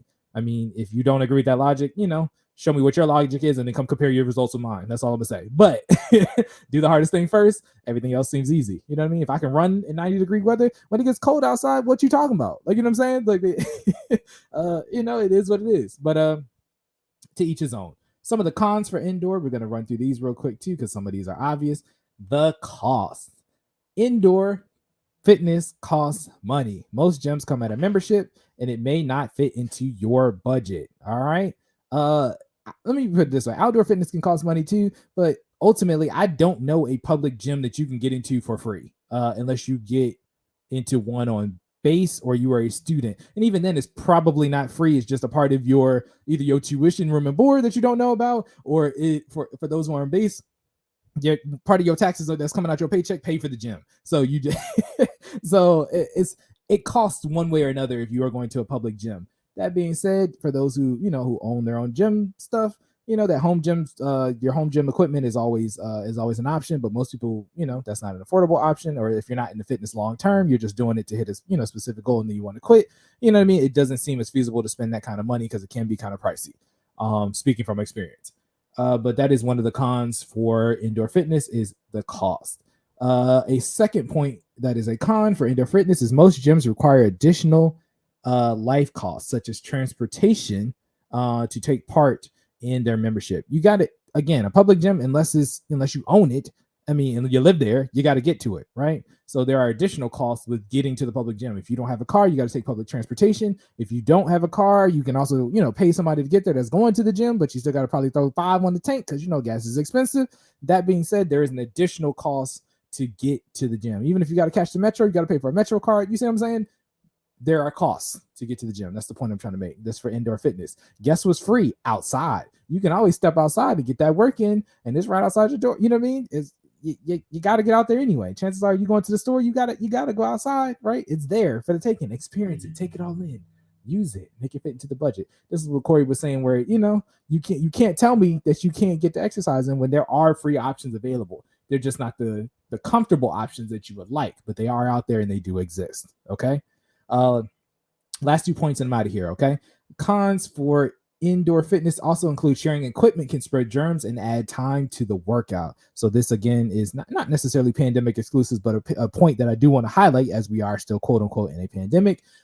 Sharing equipment can spread germs. Everybody does not wipe down their equipment. I know there are signs up there saying that you are supposed to do so. However, people act just like Cory said. They get on the slope where it says if you get on this, you'll die. People don't wipe down their equipment after they, you know what I mean? They don't wipe down their equipment after they use it. That being the case, germs can spread. As I just stated, COVID is considered a contact virus as well as aerial, right? So you can catch it from being in the same space. You can catch it from touching the same stuff. That being the case, please, if you are going into a public facility and using shared equipment, make sure you social distance if you can. If you can't, make sure you wipe it down before use. All right, use the wipes. The wipes should be like some type of bleach material or some type of what's is it not an antiseptic? What's it called, Cory, when it's a cleaning material? Antitoxin or I was gonna say It should be antidepressant. alcohol based. Let's put it that way. Oh, It should okay. disinfectant. It should be some type of disinfectant. Right? Okay, it's definitely not an antidepressant. Right. I promise y'all, we're smart. Okay. Look. It should be something that can make it clean. All right. It should be a disinfecting material. Okay. Some type of Clorox, Lysol, you know what I mean, etc. Usually the gym, if it's a public gym, provides those. If they don't, I highly, highly, highly encourage you to bring your own. During the pandemic, I brought Clorox wipes with me. You know what I mean? Just because if they didn't have them, I had them. And if they didn't, if I didn't trust the ones they had, smell the Clorox wipes. It is okay to smell your gym's Clorox wipes. If they don't smell like they got alcohol in them and you know what alcohol smells like, use your own. Okay. I highly encourage you to clean before and after the equipment. Clean it for yourself. Clean it for the next person. Okay. That's courteous gym etiquette. All right. Last but not least, a con from indoor fitness is insecurities form which prevent others from prioritizing gains. Look, I'm going to end it on this note. All right. If you're in the gym, go in there and get that work.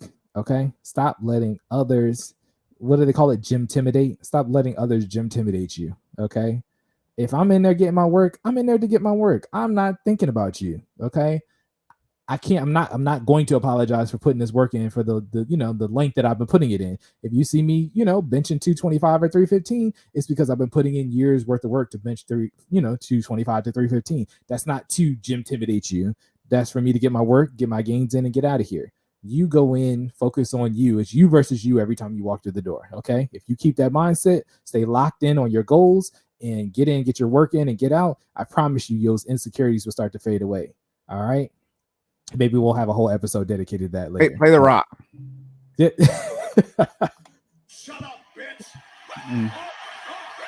Hold on. I'm here to tell you right now, we don't care. Let me tell you, we don't care. Yeah, we are the person's muscles. Saying Yeah. they don't care. What you should do is humble yourself and ask them for advice on how to get stronger. Hopefully they don't Well, say steroids, but that makes too much sense. It makes too much sense to ask somebody who's at where you want to be at for help. Then okay. And you'd be surprised. Most gym people that are, that put in the work are extremely friendly and they will help you get better. All right. Because they love. If y'all don't know, you got a lot of small set of people are, their body is designed to get them large quickly.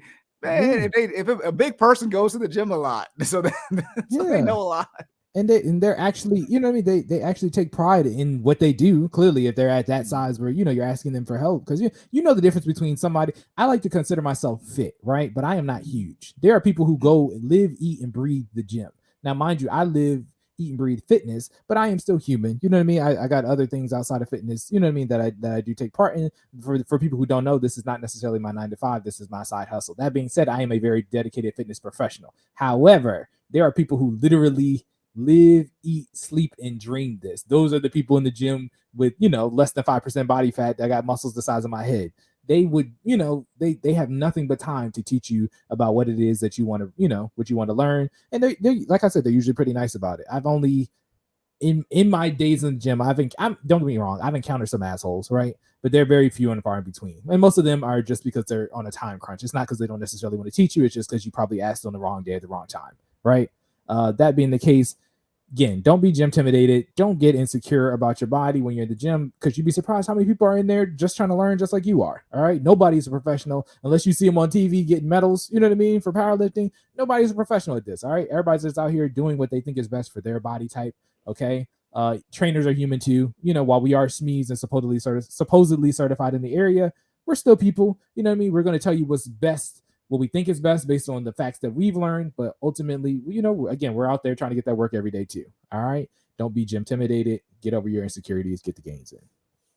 That's it for me, boss. Those are the outdoor and indoor pros and cons for fitness. Round of applause.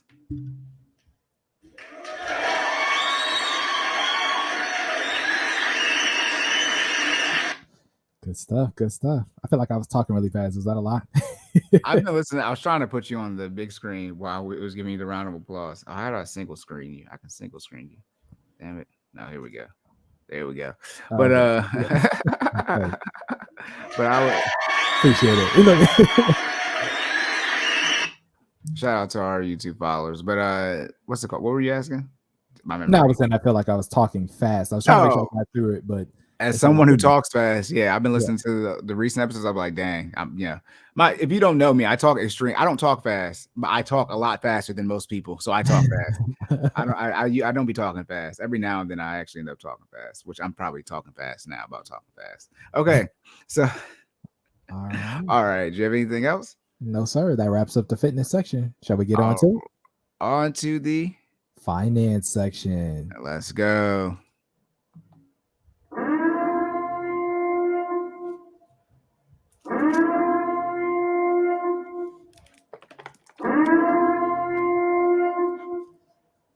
All right, let's bring that up. So you ready for this, Cory? Yeah, you gotta wait till it comes back around here. I'm gonna hide it and make it come back. Okay. First finance question. It's moving so fast. I got it. I'm looking. Oh, you got it? Okay. Yeah, we're good. Is it better to take a pay cut for the benefits or keep/take a higher salary? Shoot, with the way these prices going, y'all better take this damn higher salary. That's the bluff? That's the bottom line up front? Look at it. Oh man. Okay. All right. As you, if this is your first time listening, what I do is I answer the question. To answer the question, be respectful. Then I give my answer, which is the actual answer. Okay. Okay. So I got to read the question again. So she take a pay cut. It's not really like take a pay cut, but it's the general conversation of usually the higher salary positions have less benefits than not less benefits, but the benefits aren't as good. Actually, they can have less. Let me not lie. They can have less benefits, but they usually benefits aren't as good when you're comparing two positions. and one has a higher salary. So you usually go down in salary for better benefits. That's not a one-to-one trade-off where it always occurs. That's just a general situation. For most of you listening to this in the Maryland, DMV, Nova area, you obviously know this if you're in the government / contracting world, right? Contracting usually has higher salaries, but benefits aren't as good. Government has lower salaries, but the benefits are a lot better. So that's just the general conversation right there to set it up. It always depends for your particular situation, right?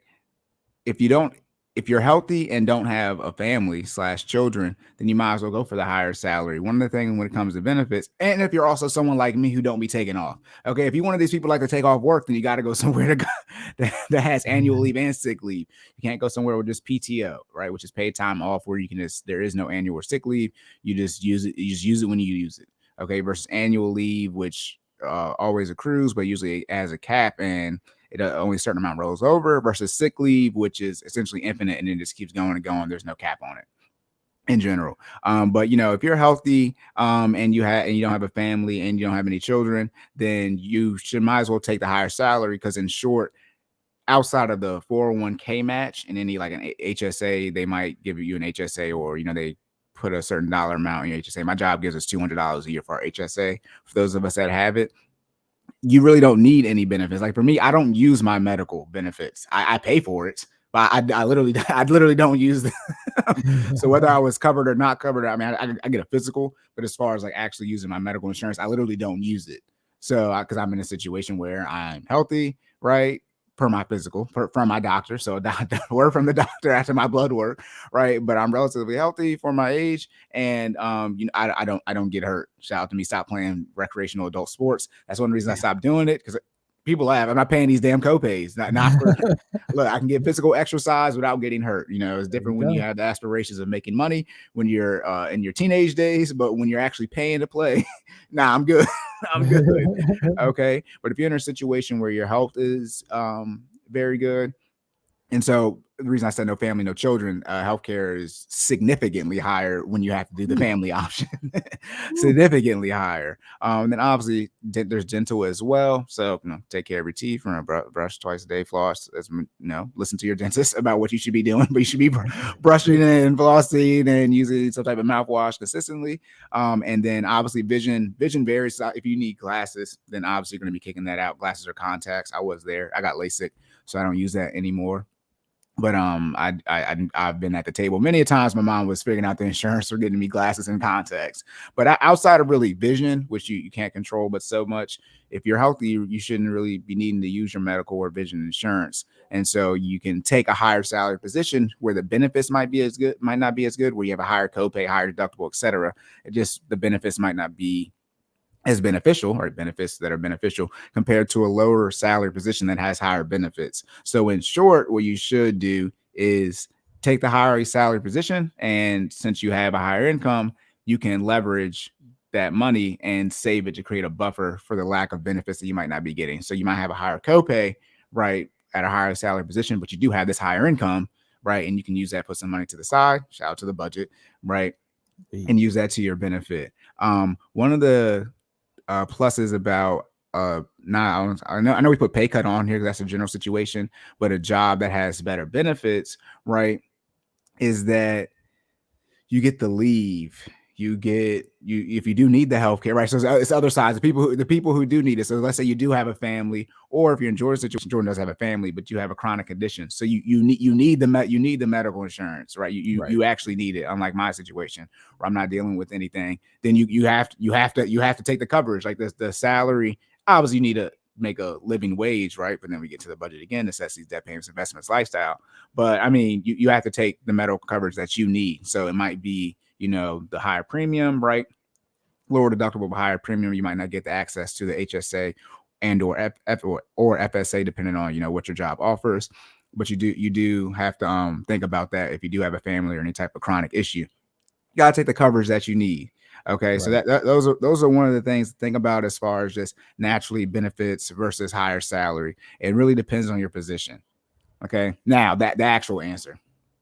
what I what I did, right? The actual answer. Yeah. I mean, goddamn you, Robert Kelly. But I like to talk to the youth. I believe, like I said, God made hell for a reason. Give me the youth and give me some people who have not messed up yet. So I can set them up. It's hard for me to clean up people that are already messed up. But the route I've taken is I've taken a hit on the and pay cut as well, right? We got remote work in here as well now, right? Shout out to post-pandemic life. But I've taken the route where would that technically be a benefit? I put that in the benefits category in my head. Yeah, right? I put it in the benefits category where sort of like, would you like now, right? More people, well, not more, but people are having to go back to work, and it's like higher salary to go to work, lower salary for remote. It's like, what's the remote benefit? Obviously, you have to equate how long it takes to go to work, right? You have to equate, gas now, right? I know, it doesn't happen a lot, but it does. Higher chance to get in an accident. Like there's all these things, right? You got to eat out. Like you'll be likely to have a higher propensity to eat out now versus, you're not eating at home all the time. There's all these things. I guess people DoorDash a lot, but there's all these things that we didn't realize that we were doing until the pandemic happened, and you realize how much stuff that you do when you go out. I remember people I used to, when we go into the office, they eat out almost every day. And for those of y'all who don't know, now that I do the budget, that eating out budget is crucial. You're spending your grocery bill and your eating out budget on the same day. Don't recommend you do that. And you're eating out at lunch, and then they're going home and they're eating their grocery bill. It's like, my goodness. Rough math, right? Let's say the average meal is $10 a day. You know what I mean? You got 4 weeks in a month, and you only work 5 of those days. You got that's 22. Am I right? Because it's 22 days. 22, 23. Yeah, so 22, 23, we talking about anywhere from 220 to 230 at $10 a day, right? That's about right. That's 230. Look, I'm pretty good. That's $230 a day just on lunch. That's on the low lunch.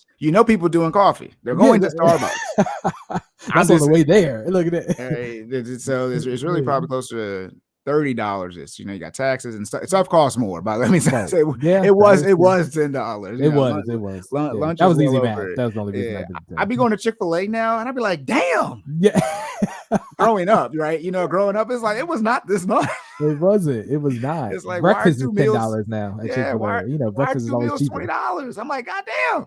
Yeah. But obviously. So you have to. There are a lot of different benefits out there, not just the benefits, the traditional, 401k match, medical, dental, vision. You got remote work. You got, for those of you who work in a metro area, your job might give you a stipend, so you actually don't have to pay to go to work. Like there are multitude of benefits out there. You got HSA, FSA. Like I said, my job actually matches to my HSA, so they give us $200 on top of whatever money we contribute, and they give us the $200 right away too. It's not prorated throughout the year. So there's a lot of these different benefits out here.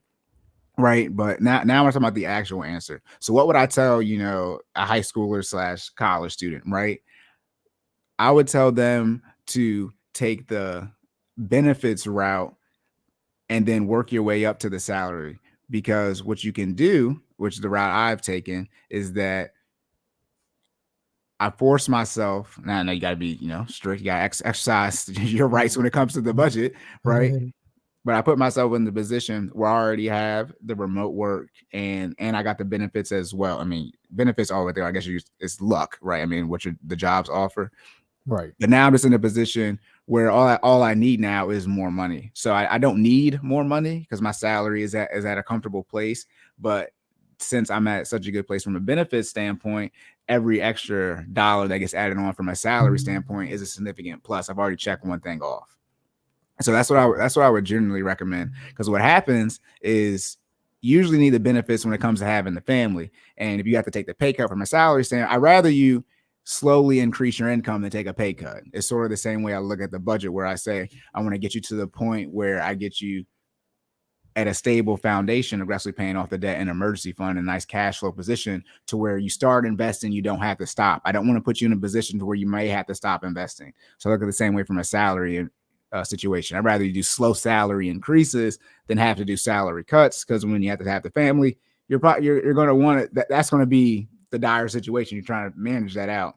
So I'm in a situation where I'm at home, right? So I already have the stay-at-home job, right? You know what I mean? And so since I already have the debt paid off, etc., and so I just calculate if I'm at financially where I want to be at. And if I'm like, then you look at, the time period. It's, depending on how much you want to space your kids out. But how long do I have to take the lower salary, right?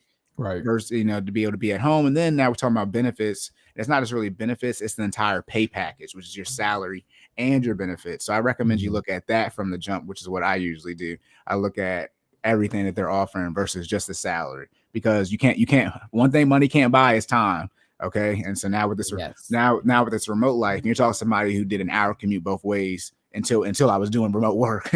At every job I had, I was working in DC and Towson. So I was 2 hours commuting. And then when I was doing the metro, when I was going to DC, I was losing those 2 hours. I was commuting, but I wasn't transporting myself. I was on the train. And so that allows me to do stuff. Then I went and started driving to Towson. I'm on 695 every day, still 2 hours. Really, it was more, because if you don't know, 695 track is from hell, but literally.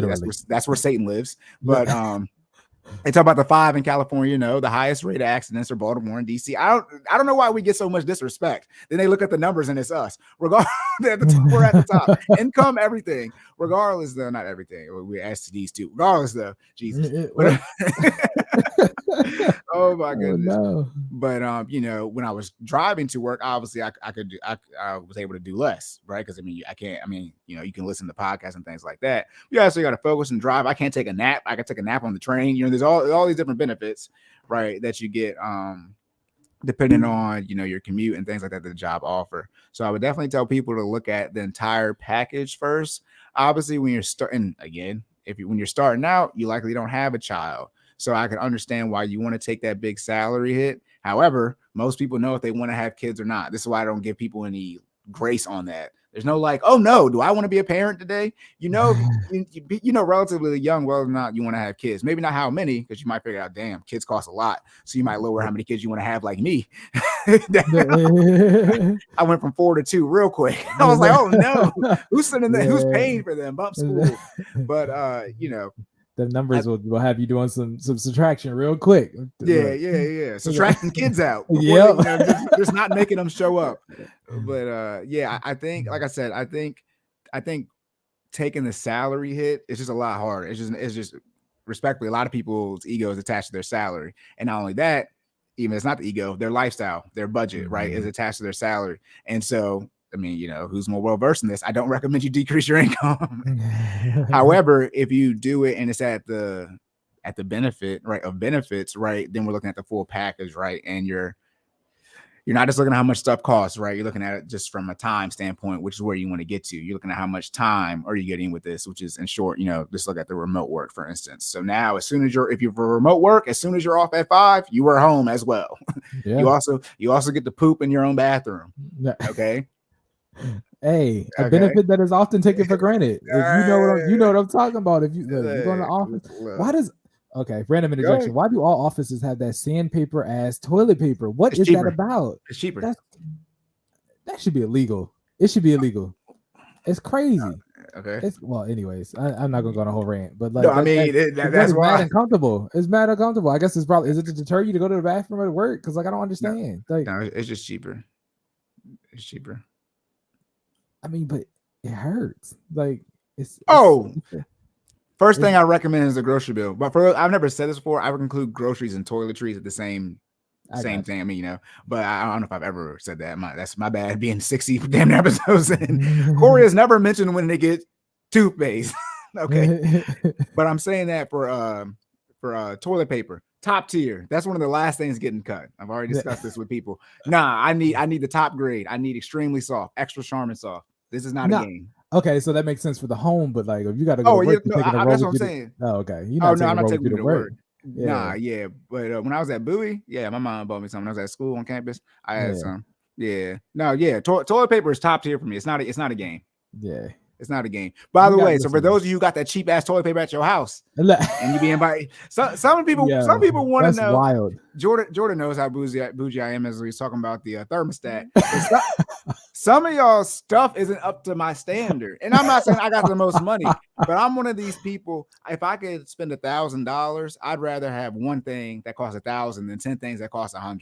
I do not want a 10-100. I need I want $1,000 quality all the time. Quality. I do not care. You know what I mean? Like, I do not care. I do not care. And I'm the type of person where I'm not like a. I mean, you can obviously overpay for things, but I'll just get some more money. That's how I look at it. I'll just get some more money, as if I've never wasted money a day before in my life, right? So that's one reason I don't go out on stuff too. I take that going out money, and then I can maybe waste some more money on stuff. But I'll always choose quality. I don't like buying things over and over again. Not the same thing. That I cannot do it. My brain does not comprehend. So I'll pay over for a reduction of time to get back my time on something. Because I have to go to the store, which is equating to the price. I mean, Right. okay, whatever. All right, this is my section. I don't know why I'm cutting my own self off. However, I'm trying to get back on track. But yeah, to wrap up though, the pay cut versus the benefits. Yeah, I would definitely look at if you're just getting started in your career.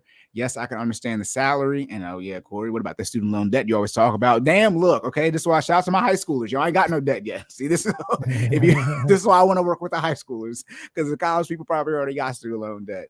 But even then though, you stay at home, you should be able to pay it off in 2 years. If you stay at home, you probably take it off and pay it off in 2 years, because you won't have any expenses. That's the one thing people don't want to discuss. You can definitely get out of student loan debt in 3 years if you stay at home after you graduate from your bachelor's, unless you got, you went to a private school and got a job that makes 40K, a degree that's giving you 40K. But yeah, because I would say the money will come if you're in a field. Let me be clear. If you're in a field that has a high income, eventually it will be there just naturally based off of your experience. And what you can do is you can leverage your experience for the benefits. So you can be in a position where, look, man, I'm the best y'all got, and y'all trying to hire for this position, and it's clear cut, and you're going to hire me, and you have no choice. And so you now have more equity at the table when you're discussing your benefits. A lot of people don't know you can negotiate. Everyone is a contractor. You sign a contract when you get your job, right? Okay. Maryland is also an at-will state where they can just let you go and you can quit for whatever reason. However, once you get, the close to that 10-year mark, which a lot of you are going to be at roughly when you get around 30, which is when millennials are starting to have kids. If you're quote unquote good at your job, you should be able to work in some work from home days. Now, if you're still at that entry level, mid-level position, then yeah, you're going to, fall victim to what they have to offer. But once you start getting to those senior level roles, that decade in, right. And again, also too, talking about jobs, everyone doesn't make this, but you're talking about 150, 200K plus jobs, you hard pressed for them to look at it like, nah, we're not going to tell you can do anything, because those type of salaries require a certain set of people, which is a very small segment of the population. So you have more equity naturally because you're rare. But I think you can always get you can get your benefits by being better at your job. You can create your benefits by being better at your job. So when you want to make the salary jump and increase the salary from having the good benefits, you can still find a way to bring some of those benefits with you. Mainly, work. You can't really control your medical benefits, things like that. They got what they got. But the main one people like is work from home from a family standpoint, which is really what this conversation is derived from. How do I still take care of my kids and see them when I want to, Cory, without taking a big pay cut? Well, if you're already there, and you're at where you're at. You got to get the medical insurance. That's what you got to do. And whichever the salary is, it is what it is. You have to be insured. Shout out to the financial house, the fifth thing in there. But if you're in a situation where you don't have really any kids yet, you can be married. If your spouse has a job, then you guys might be on the same insurance. But if you're in a situation where your job or your career field can scale in income, then just build your skills, and you're likely be able to come to the table when it's negotiating time. When the job offer is on the table, you're likely to be able to work in some work from home days. And also too, best time to look for a job is when you already have a job. Being in the position where you don't have to leave. That's what, not the job at now, but my previous one, I straight up told them, I'm not driving to Towson 5 days a week. I will for, you got a probationary period. After that, I'm not coming here 5 days a week, or you can give me more money. Yeah. Yeah. And that's one of the things too. You need to, know how much your time is worth, right? Understand things like that. But I was like, yeah, I'm only coming here 3 days a week. And I'm not coming to work on Thursday and Friday. Yeah. You'll only know your worth if you try. You have to learn how to negotiating is a skill. It's a lost art that people, either people just don't learn or just not really good at. And you gotta, like Cory said, the best time to look for a job is when you have a job. Then you can not saying that you should play one against the other, but you can hedge your bets, you know what I mean, on see what your value is on the outside, right? And then say, hey, this is what the industry, this is what market deems my value as. Can you match it or do better? If you really like that job, you give that job, your current job, the opportunity to match it. If not, you take your chances with industry, right? But if you're willing to get out anyway, jump ship, take one of the new jobs, and move accordingly. Because I was saying to earlier about taking the higher salary and compensate for the lack of benefits. If it's $100K difference in jobs, and that's not $700K, $800K, right? But if it's if it's 2 times the difference, then you should likely be able to compensate for whatever you're losing by not having the option of the lower pay / job with better benefits. So if you're in a situation where you're looking at 400 or 500K, right, and the job's offering you 200, 250K, it's like, bro, if you don't use that other 200K a year and buy you a damn nanny, or not buy, I mean, don't buy, I guess you do, you pay for one, right? I don't want to say like you buy the people, but if you pay for so when there are those procure that service, I got you. Yeah, when there's freaking internet, you know what I mean? When there's if there's that level of discrepancy, but if it's a 5-10K difference, then you might as well choose the job with the better benefits. Now we get into taxes. Now I really got to sit down with you and see where everything is, like where you're actually at. But in general, you're better off taking the job with the better benefits because it's likely the salary isn't that big of a difference unless you're in a situation like we were talking about where you're dealing with the government versus contractor work. But it's not like Bank of America's pay is that much different from Wells Fargo for the same position. So the benefit, Gotcha. you know what I mean? That just doesn't make any sense. So the benefits are they are. However, in this contracting world for government, that is how it works. Yeah. It is significantly different. You could look at 50K difference and then for the government versus contractor. Yeah, same position. Okay. And they're from the government side, the government benefits are significantly better. They are significantly better. And it's one of those things where really the question is, you take a government job or a contracting job straight out. I would say the government job, so you can lock in some of that pension stuff and things like that, and then transition over to the contracting world. Also, too, be intentional about your life and plan it out. When do you want to have kids? Things like that. Because it's not, if you want to homeschool or not, but it's not like you don't need to be at home for your kids for 10 years. It's just until they get to first grade. Okay, so if your kids are 2 years apart, I've said this before, that's 8 years. Okay, the first kid will be there when they're 6, and then 2 years later, the next one will be there. That's 8 years, right? That is a decade, damn near. But it's like, also too, your income should be increasing. Okay, a lot of you don't increase your income at the rate you increase your debt. Shout out to Keeping Up with the Joneses. That's the issue. I talked about that on the last episode. How I'll be fumbling the bag. Don't do that. Okay, look at me. I'm seeing like I'm Darth Vader. I'm out here in the dark. Y'all don't watch these videos. Regardless, though, y'all actually do watch the videos, but you know what I mean. You know what I mean. But so I would definitely say we're gonna get Cory a ring light. That's on the list of things to do. I do gotta like. I know I meant to turn it on. I just think we were flowing so well. But, got you. I was gonna turn it on at the beginning, but it was useless. I'm like, I should, calculating these speaking of bills, right? Okay, I ain't mad at it. BG is okay. But it's a hard situation. This is a question for people in their late 20s, early 30s about to start the family. Shout out to the people in their late 20s, early 30s like me. No disrespect. Okay. Shout out to being 29 in a couple of months. But it gets hard and it gets it does. It does get hard and it gets confusing, but also too, this is the one. And let's see, if you get married, this decision is a lot easier if you're both going to work because now you got two. What generally happens is one person, not generally, but in short, one person has the benefits job and one person has a salary job. Okay, because you don't need 2 medical plans. Gotcha. Okay, so someone goes and gets the job with the insurance, and someone goes and gets a job so you actually can live, and then boom, that's how you solve that problem. Obviously, if you're single, you don't have that option, but that's one of the benefits of marriage. If you're in a situation where the person who one of you can have a significantly higher income and you can compensate, for the daycare, childcare, things like that, then the other person. I'm not saying man or woman. I'm just saying the other person. The other person goes, I don't want y'all to get me on that either. I've been very good. The other person takes a benefits job. Okay. And then you're good to go. Because like I said, you don't need 2 medical plans, right? You're on your spouse's medical plan. So you're good to go. And also too, let's just say you both have high salary jobs and great benefits. You choose the best one. Like you don't make use of both of them. Right. Outside of the 401k, but from the insurance plans, you're not going to use them both of them. Your kid is going to be on one or the other. Medical insurance is too high to be playing for both of them jokers intentionally. Intentionally is too high. So don't do it. Yeah, it's definitely a hard decision to wrap up. But like I said, I would definitely look at making sure you put yourself in a position when you're starting out your career to set yourself up so you don't have to cut back. Like I said, I always recommend you have to throttle it down instead of throttling it up. That's what I usually say.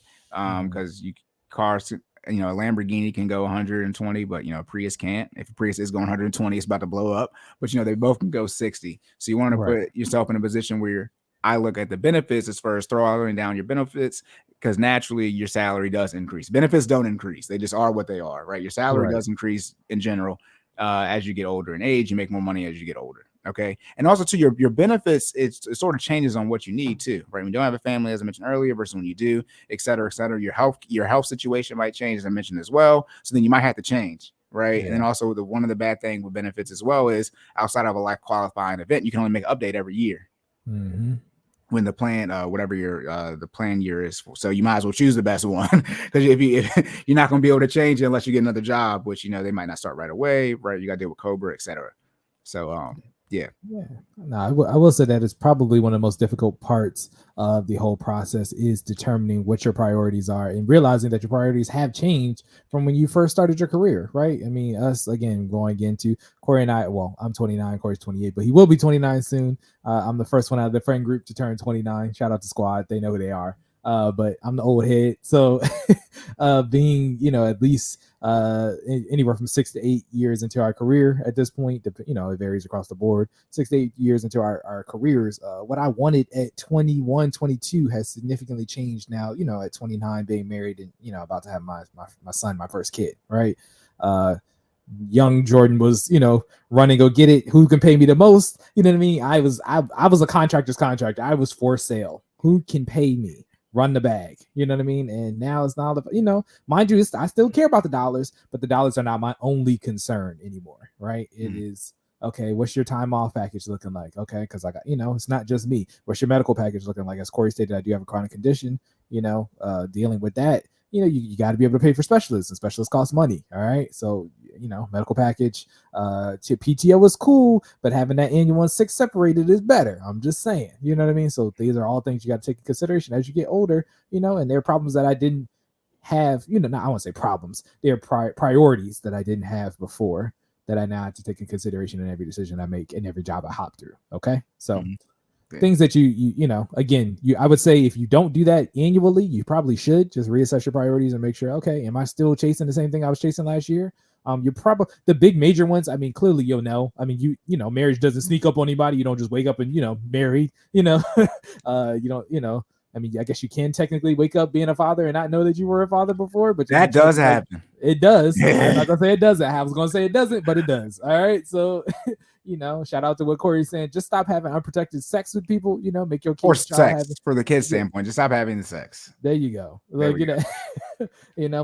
your child having intentional. That way, you're aware of the activities. You can plan for them accordingly. But just again, assess your priorities at least annually. If not, I would say at minimum, absolute minimum, you should every 5 years. You know what I mean? You should be reassessing.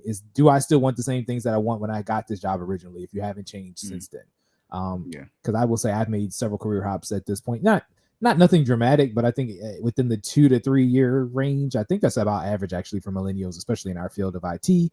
About every 2 to 3 years, I've made a hop to a different company and or provider. So even when you're talking about the specialty, some like my job, or my health insurance, I don't need a referral for my PCP, or I don't need a PCP to go to a specialist. You know what I mean? Like there's so many intricacies to it, and that depending on what you have, is going to depend on what you want. So I mean that's a great. If y'all don't know, it's hard to go see if you need a PCP and then you need a referral from your PCP to go see a specialist. That's about 2 or 3 days you got to take off. Then we get into never mind.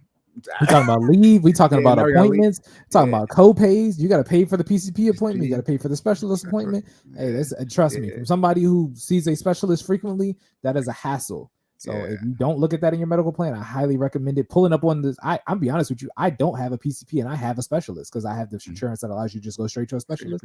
I don't, I think I know enough about general health, but I think I'm okay, right? I know what's wrong with me at this point, so I go see my specialist on a consistent basis, right? As long as I don't develop anything new. If that's the case, I would probably just go see another specialist. Does that make sense?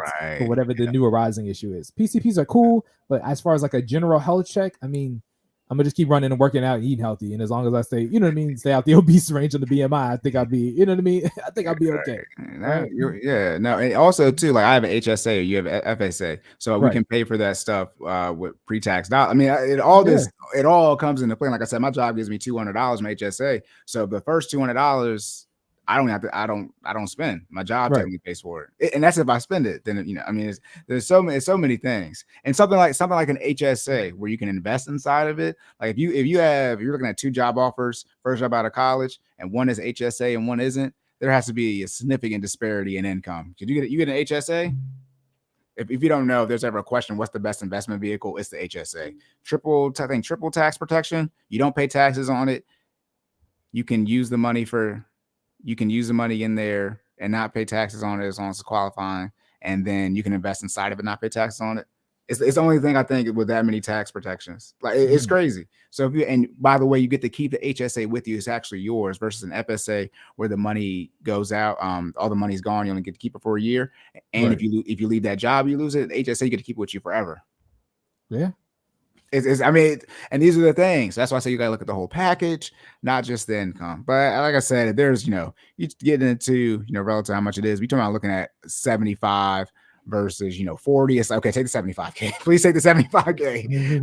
We're not telling you to take that big of a salary hit starting out. But when you get into a situation where you're having a family, you're looking at these medical benefits and things like that, you obviously got to take the medical benefits route first. That's priority. Obviously, assuming and this is why I recommend you do the budget, pay off your debt. You're in a situation where you can take the income hit because of the financial situation that you put in the work in the past, you and your wife, to create that situation, which is why Cory yells at you. Because I already know what I'm talking about. Okay. If you want to know, if when I say something's gonna happen, okay, whatever. All right, we're 2 hours in, as always. What are we doing? I will say for the HSA, so perfect example, right? Looking at the whole package I know for my high, because I take the high medical plan, they don't allow me to have an HSA. So I have to have an FSA because I have the high, I want to say, what is, I don't know what the high medical plan, right? So the lowest deductible, I can pretty much go see anybody. Thank you. Higher premium. Yeah, you don't have that. I think the only way to get an HSA is to have the high deductible plan.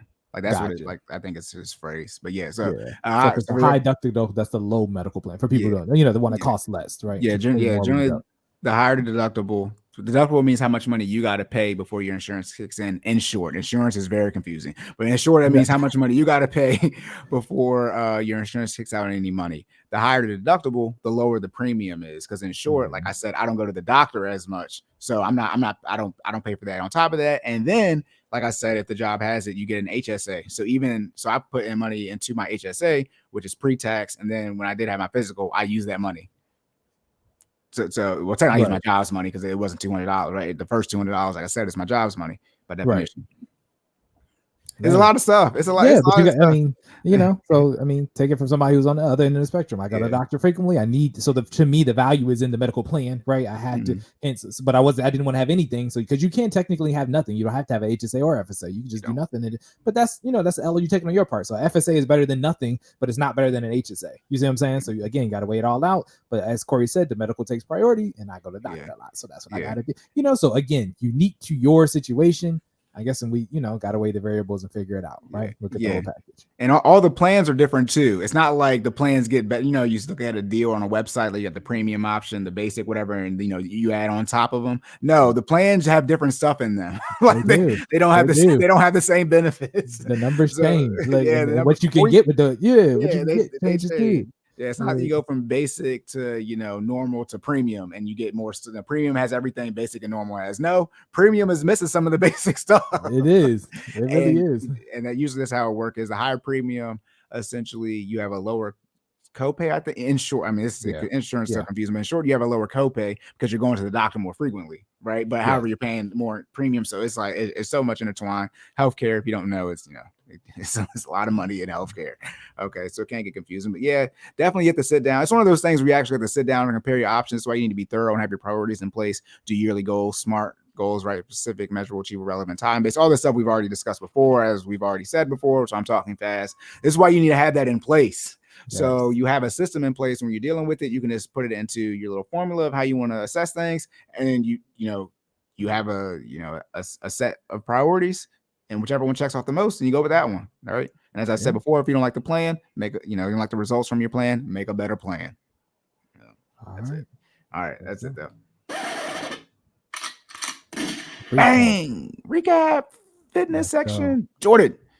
Yes, it's indoor versus outdoor fitness. What are the pros and cons for each environment? All right, rolling through. There are several pros and cons to each one. Indoor and outdoor fitness, neither one is necessarily better than the other one. Is up to your preference. Pros for outdoor fitness presents a wide variety of activities as well as milestones, can cause mood elevation, increase dopamine production. Environmental factors contribute to caloric burn, increases socialization in the form of formal events, and a pandemic exclusive pro is safe, presents necessary social distancing while allowing for engagement with others. Cons of outdoor events outdoor fitness include weather plays a prime role in timing and type of exercise. It's a public space, so it's not exclusive to your activity. It's a lack of facility, so unable to call a planned workout audible or take a break, aka use the restroom. Safety is not guaranteed. Response time for emergency depend on the location. That's outdoor fitness. Indoor, pros and cons. Pros, alternative workouts can be created if the plan goes awry because there's a variety of equipment. Group classes allow for joint workouts and instruction from an expert trainer. Climate control allows for controlled temperature during exercise for optimal workout. Cons of indoor fitness. Of course, it costs money. Most gyms come at a membership and it may not fit into the budget. An additional onto that is most gyms require additional life costs. This includes things such as transportation and other costs in order to get and use your membership. Another con for indoor fitness is sharing equipment can spread germs and add time to the workout because you have to wait on equipment if there isn't enough to continue to do what your workout is or your workout plan is. And last but not, insecurities come with indoor fitness, which prevent others from prioritizing gains. Don't get intimidated. All right, get out there and get that work in. Now, Cory, for the wrap up for the finance question, is it better to take a pay cut for the benefits or keep or take the higher salary?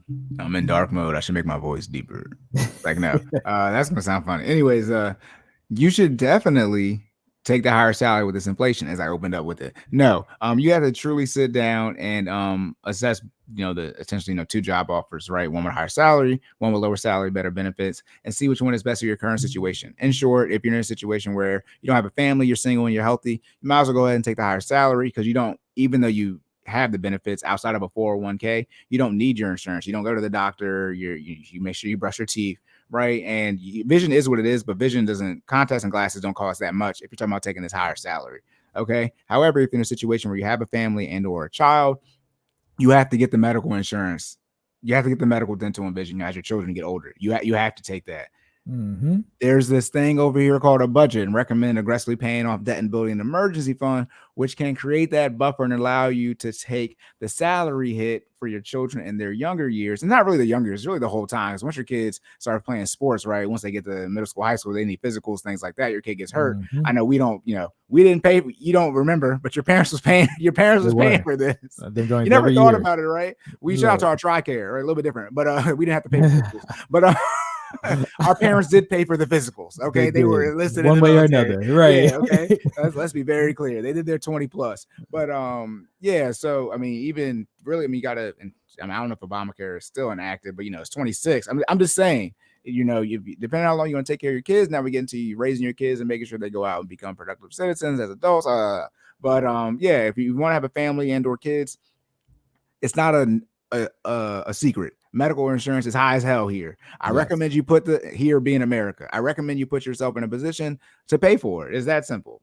I mean, I don't know what you guys want to say about it. It's that simple. So you have to assess your current situation. Like I said, if you're in a situation where you're healthy and don't have a family or children, you can take the higher salary because you're likely not going to make use of the benefits outside of the 401k. However, when you start transitioning to that family aspect, you might need to look at taking those benefits And then the real answer, I recommend you put yourself in a position where you're getting the benefits that you want. And then naturally your salary will always increase as you get better at your job and you have more experience. That's just what happens. So you can quote unquote make that salary up on the back end. Obviously, put yourself in a position to get them as much money as possible. We didn't really talk about negotiating your salary, things like that, making sure you enter a job field that has a high salary. Shout out to tech. I can take the hit on income because the income is already high. Never mind. Okay. There's all these different type of things that you can use to your advantage. Okay. If you want to be a teacher, there is no higher salary increase. So this ain't the bit. Oh no. Oh my goodness. Shout out to our teachers who are severely underpaid. However, you guys are still underpaid. So it just is what it is. Okay. By the way, if they want to get paid more, then taxes have to increase. So people need to make more money. Never mind. Or we can, and then we have less money, but that is what it is. We should figure out a way to figure out how to pay the teachers more, but that's neither here nor there right now. All right. There's how we can pay teachers more. How can we pay teachers more? We start cutting out some of this stuff in the budget that we should be paying for. Look, I'm not going to get into the people who are intentionally staying on government subsidies. Well, let's say that for another one. God, they're going to cancel me. They're going to find this in the ether and cancel me. Look, don't get me started. Some of y'all intentionally have kids so you can get more Section 8 money or get better housing. Don't start with me. Y'all lucky I'm not in charge. Some of people, y'all be in prison. I'm not sending nobody to jail. Everybody would go to prison. And yes, I would send people to prison. You gonna put more people in prison, Cory? Yes. I'll put more people in prison. Y'all need to be punished. It's over 9,000. Look, what was the guy's name on not Leonidas, but in the main bad guy in 300? Oh, the first one? The Persian guy. I can't remember his name. He was ruthless. That'd be me. Yeah. I can't remember his name. Yeah, that'd be me. I'm just gonna kill everybody then. That's what he said. Yeah. Oh man. All right. What is his name? Anyways. Yeah, and it's all good. I haven't seen the movie in like 15 years. Okay. And George's gonna Google it. All right, y'all. Remember, you can follow us Xerxes. You said Bertsy? Xerxes. Yeah. Okay. Yeah. But y'all, you can follow us on YouTube or subscribe to us, should I say. Coordinate in full effect. Make sure you leave a comment and reviews there. We're at Apple Podcasts, Google Podcasts, and Spotify, Amazon Audible, most of the major podcast platforms. Coordinate in full effect. Leave your rate and reviews there as well. Now, Jordan. Yes, sir. Where can they find you? I'm going to switch it up. Got you. They can find me at Stop Stalling J. That's STOPSTALLINGJAY on Twitter, Instagram, and now TikTok. All right. Business page, FinallyFit06. That's FINALLFIT06 on YouTube, IG, and Facebook. Website, FinallyFit.live. That is LIVE. You can check us out. You can pay $60 for a monthly subscription where you can exercise with yours truly, as well as the Fit Fam twice a week. That is on Monday and Wednesdays at 6 p.m. EST. All right. That gets you access to us twice a week, as well as a monthly check-in where we set up your goals, set up milestones, and help you achieve what you need. All right. Bars. I'm not going to wait. I know I keep bringing it up. Normally, I offer in-person training with my son on the way. Literally, we are in. Next time y'all see me, I might be a dad. This might be Jordan's last episode for a little bit. Just me. Normally, I would offer in-person training for 3 times a week for $100. Each session would be an hour long. Keep that in mind. However, right now, I am doing a freeze on in-person clients. So if you are in the Hartford County area or would like to travel to the Hartford County area, I am sorry. I'm currently on hold, but I will get back to you. I promise. Okay. This is not goodbye. This is see you later. All right. Yeah. Look at that. I wonder who invented that. Whatever. Now, Cory, if these people wanted to get their budget together, yes, so they could have the benefits as well as take the pay cut on salary if they needed to, how could they do so? Yes, I also give the benefit. I give a lot of information. You do. I've been looking at increasing my prices. I gotta wait till I start doing a little bit more stuff. Regardless, though, I will help you with your benefits and understand what you need, or assessing those type of things. But yes, I'm at sideline_Cory. That's Twitter, Instagram, and TikTok. My financial pricing is on Twitter and Instagram as far as the link tree. $50 for 1 hour session once a month, or $100 for 1 hour session a week. Okay. And then all my services and stuff like that are on the pricing as well. Good stuff. He's well worth the money, ladies and gents. I highly recommend him. I removed the freeze. So once you get in, I can raise the prices. If you didn't get in when it was $50 for a session a week, that's gone. It's permanently gone. It's permanently gone. Hey, and I saw these prices, and that's they do say about black people we have lower prices. I saw these prices from the white people. Listen, doubled it, and I'm still below them. But I was like, oh no, y'all are robbing me. Know your worth. You know what I mean? Like, I shout out to the word today. So I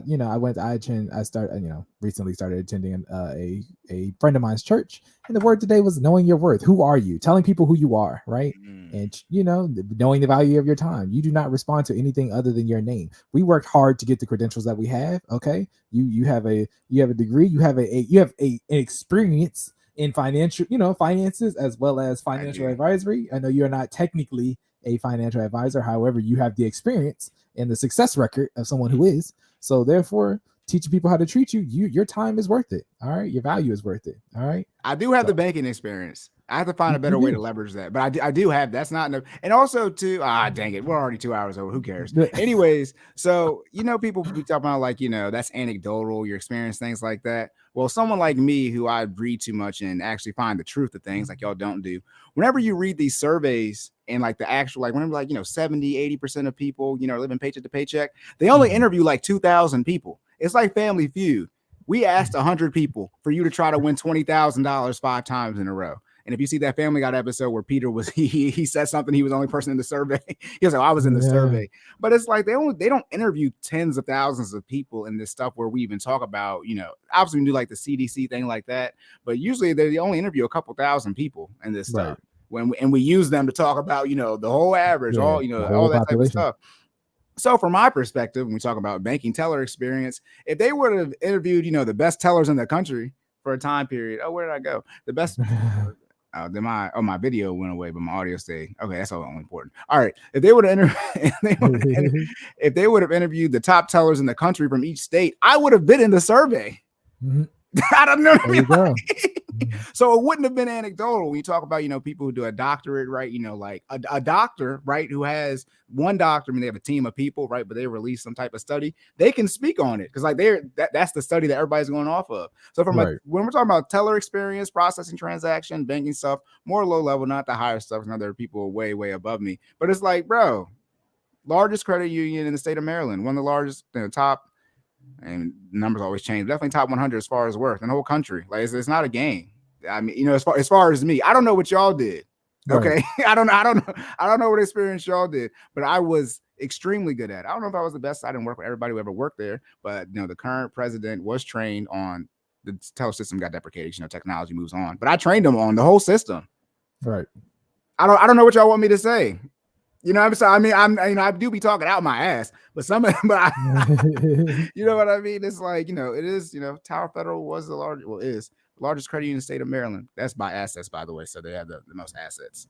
I'm gonna just go ahead and add on to that as client zeros. I mean, the numbers is the numbers is numbering, y'all. The net worth is going up. Every time y'all see me, my net worth has been higher than it was the week before. I'm not even about to hold y'all. That's where we at.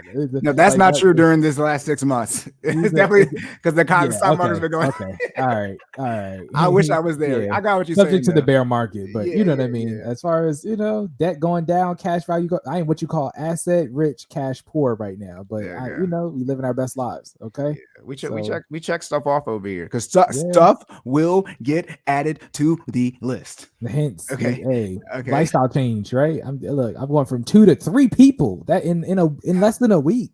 That's the biggest lifestyle change I've ever had in my almost 30 years of life. Okay, I got a whole nother little me running around here. It's crazy. He's not running out the gate, but yeah. You got super genetics. Anyways, what you or your wife? One of you two. Look, somebody said he was gonna be drinking protein instead of milk. I was like, look, protein shake. Oh my goodness. Oh my goodness. Yeah. So I have a LinkedIn.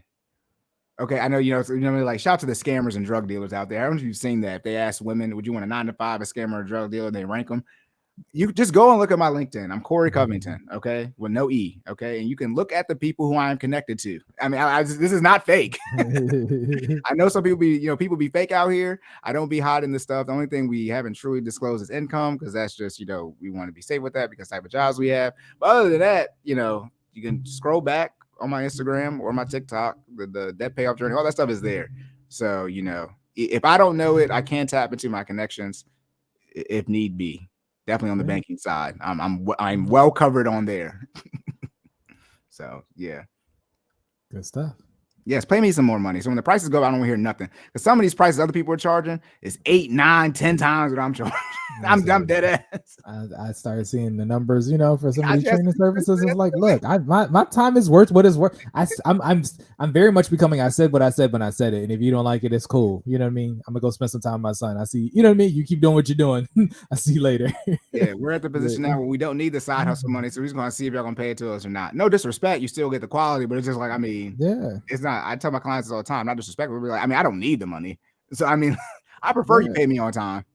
But if you don't, but it's also just my time. It's my time, right? You know what I mean? I get the same amount of 24 hours in a day, and you want one of them. So guess what? That's how much one of them is worth. I'm sorry. You know what I mean? Oh my goodness. Okay, real quick. All right. You see the question? Did you see Greg Kittle, the tight end for 49ers, say this? He said, I did. Who win the fight? Same question I thought it was. Okay. What you thought I was? I thought it was which one would you want to fight, a grizzly bear or gorilla? Neither. I thought that derived from this question. Is that not the same? Anyways, I saw it on a different video. Okay. Who would win in a fight, a grizzly bear or a gorilla? I'm gonna say a gorilla. Thank you. A regular person is fine. People, you know how people are interpreting this question? Who's stronger, a bear or a gorilla? They have to fight. Yeah. How can you beat me in hand-to-hand combat with no hands?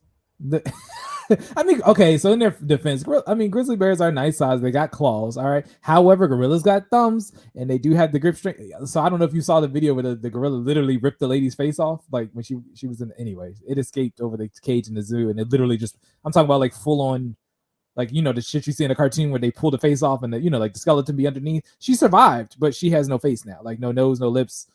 Like the whole they tried to do facial reconstruction surgery, they couldn't even do it. So that being said, a gorilla can literally rip a person's face off. Like I'm talking about, like snatch it off like paper. Like, you know what I mean? Like one grip, wow, to the ground. So I'm gonna be. I'm not fighting something that's got thumbs on his feet too. Like, you know what I mean, and can use them effectively. We're talking about something that can hang upside down. Nah, I'm good. And I have multiple examples of why a gorilla should win. I have real life examples. I have Pokemon examples. I have King Kong fighting Godzilla, whichever one you want to use. One of the things they talk about was the bear's bite force. A gorilla has a higher bite force than a bear. This is why I say people lie. Did you check to see which one? Did you check? Yeah. It's just because the bear seems like it should be more vicious, right? A bear is stronger, but they have to fight. I don't know if people understand what fighting means. If a bear stands up, a bear is faster than a gorilla, but that's if they race. If they fight, the bear's not faster. You think a bear's faster than a gorilla if they fight? That's speed, versus acceleration, quickness. The bear isn't as quick as the gorilla. Not to mention the freaking thumbs. I don't know if y'all know why humans are at where they're at, but it's because of our thumbs. Right. Okay. That's how I was thinking. Off jump. Opposable thumbs. The gorilla got it. Also, too, every technique that a human can learn from martial arts, a bear can learn. A gorilla can learn. Because it's a primate. We're both primates. Like any type of martial arts that humans do, a gorilla can learn as well. And then on top of that, I'm gonna be very clear. When the bear stands up, you think what's the gorilla gonna do? Just watch? It has to stand up and then swing. Nah, the gorilla, and put like this, I think the gorilla's gonna win easily. Now the bear does have the claws. It does have the claws. So if it does put them paws on them, literally and figuratively, it's like, okay, because I know a bear can smack off a human head. So I wouldn't be surprised if that's a gorilla too. But again, gorilla people like gorillas are weak. Like people was like gorillas some bitches. They was talking about gorillas like they was nothing. Now bears are bears, but like dog, King Kong where's the bear King Kong? Yeah. King Kong fought Godzilla. He did lose that fight, but he did kill a T-Rex. Yeah. And then when I use to close out my Pokemon example, Ursaring, a lot of the bears, I think it's called Go Bear, they are trash. Okay. Not the Pokemon types. Okay, all right. So go ahead. Anyways, go ahead. They're go trying. I ahead. know we're trying to close out. They're Yeah, trying. look. If y'all still listening, we love you. Let us know. If you're this far in, you are the day We ones. appreciate you. Yeah, we're the 2.5 hours. This is gonna be it though, because we literally wrapped up and still talking. This is the bonus question. Slacking. You remember slacking from Ruby and Sapphire? That's when he came out. Yeah. He had something. I think it's called truant. I forget what it's called, but he only would attack every other turn. Okay. Slacking actually has some of the highest base stats out of any Pokemon in the entire game. So you got Dragon, you got Dragonite, you got Salamence, Pokemon like that, Tyranitar. Those are pseudo legendaries. So they all have base stats of 600. Slacking has base stats of like 676, I think 670. Mewtwo's base stats are like 680.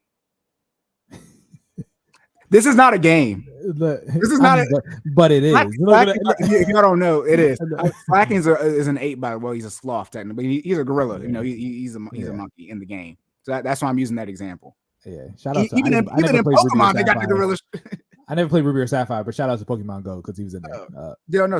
And he has extremely even in Pokemon Go. He's a gym, a great person in the gym. He has extremely high health. Now he has all those stats because he does attack every other turn, but you can use skill swap and you can swap your ability so he can attack every turn. You just teach him skill swap, use that as the first move, and you can just attack every turn. You're good to go. And you just start running through people. Yeah. But you know, for the nerds, if you know, you know. But even in Pokemon, they got the ape stronger than the bear. I mean, come on. I mean, this is and because my man had brought that up, and I was like, bro, I don't know if I told people this. I used to write down all the. That's why I know. I used to write down the stats in the Pokemon in the book when the Ruby and Sapphire dropped. I went down and calculated all the stats. Slacking had an 18 in that book, and I think Rayquaza had like a 17. He had higher than Groudon and Kyogre. He was crazy.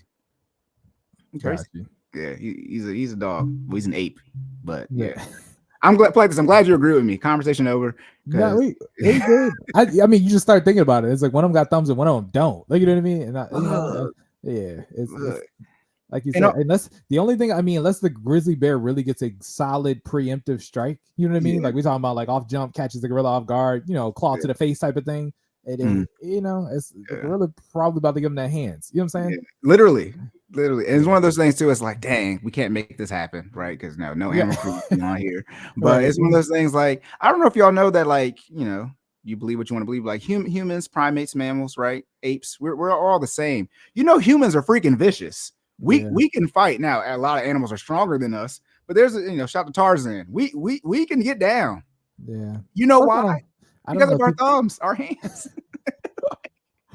I don't know if people seen a gorilla also move at full speed, but they actually are pretty fast. Like, I don't know if you I've watched a gorilla like in a zoo before, like, you know, so I don't know if you've seen like two gorillas, you know, they usually do the chest thing that's a challenge call, right? Like to one another. And if you see two like male gorillas do that and they actually get down, gorillas are freaking fast, Like I've watched one gorilla clear once from one side, you know, their little enclosure, one side of the enclosure to the other, like borderline sprint speed. You know what I mean? And I mean, again, and this is talk about for an animal that has, you know, thumbs on its feet and as well as his hands. So okay, let's be very clear. They can use their feet like us. They can use exactly. Like we can. That's what I'm saying. We talking about something with hands on for feet and hands for hands. You know what I'm saying? So imagine something clearing trees and stuff at sprinting speed. You know what I mean? Because they got four appendages. Like it's And now let's not get into physics. Force equals mass times acceleration. So never mind.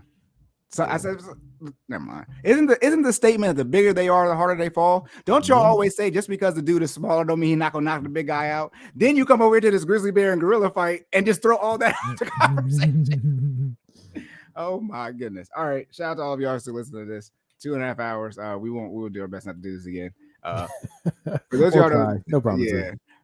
So this is the last episode for Jordan for a while. For those of you who know, they'll be finance based, but they'll be they'd be under an hour. I'm gonna try to keep them 30-45 minute range, but deep dive on particular topics.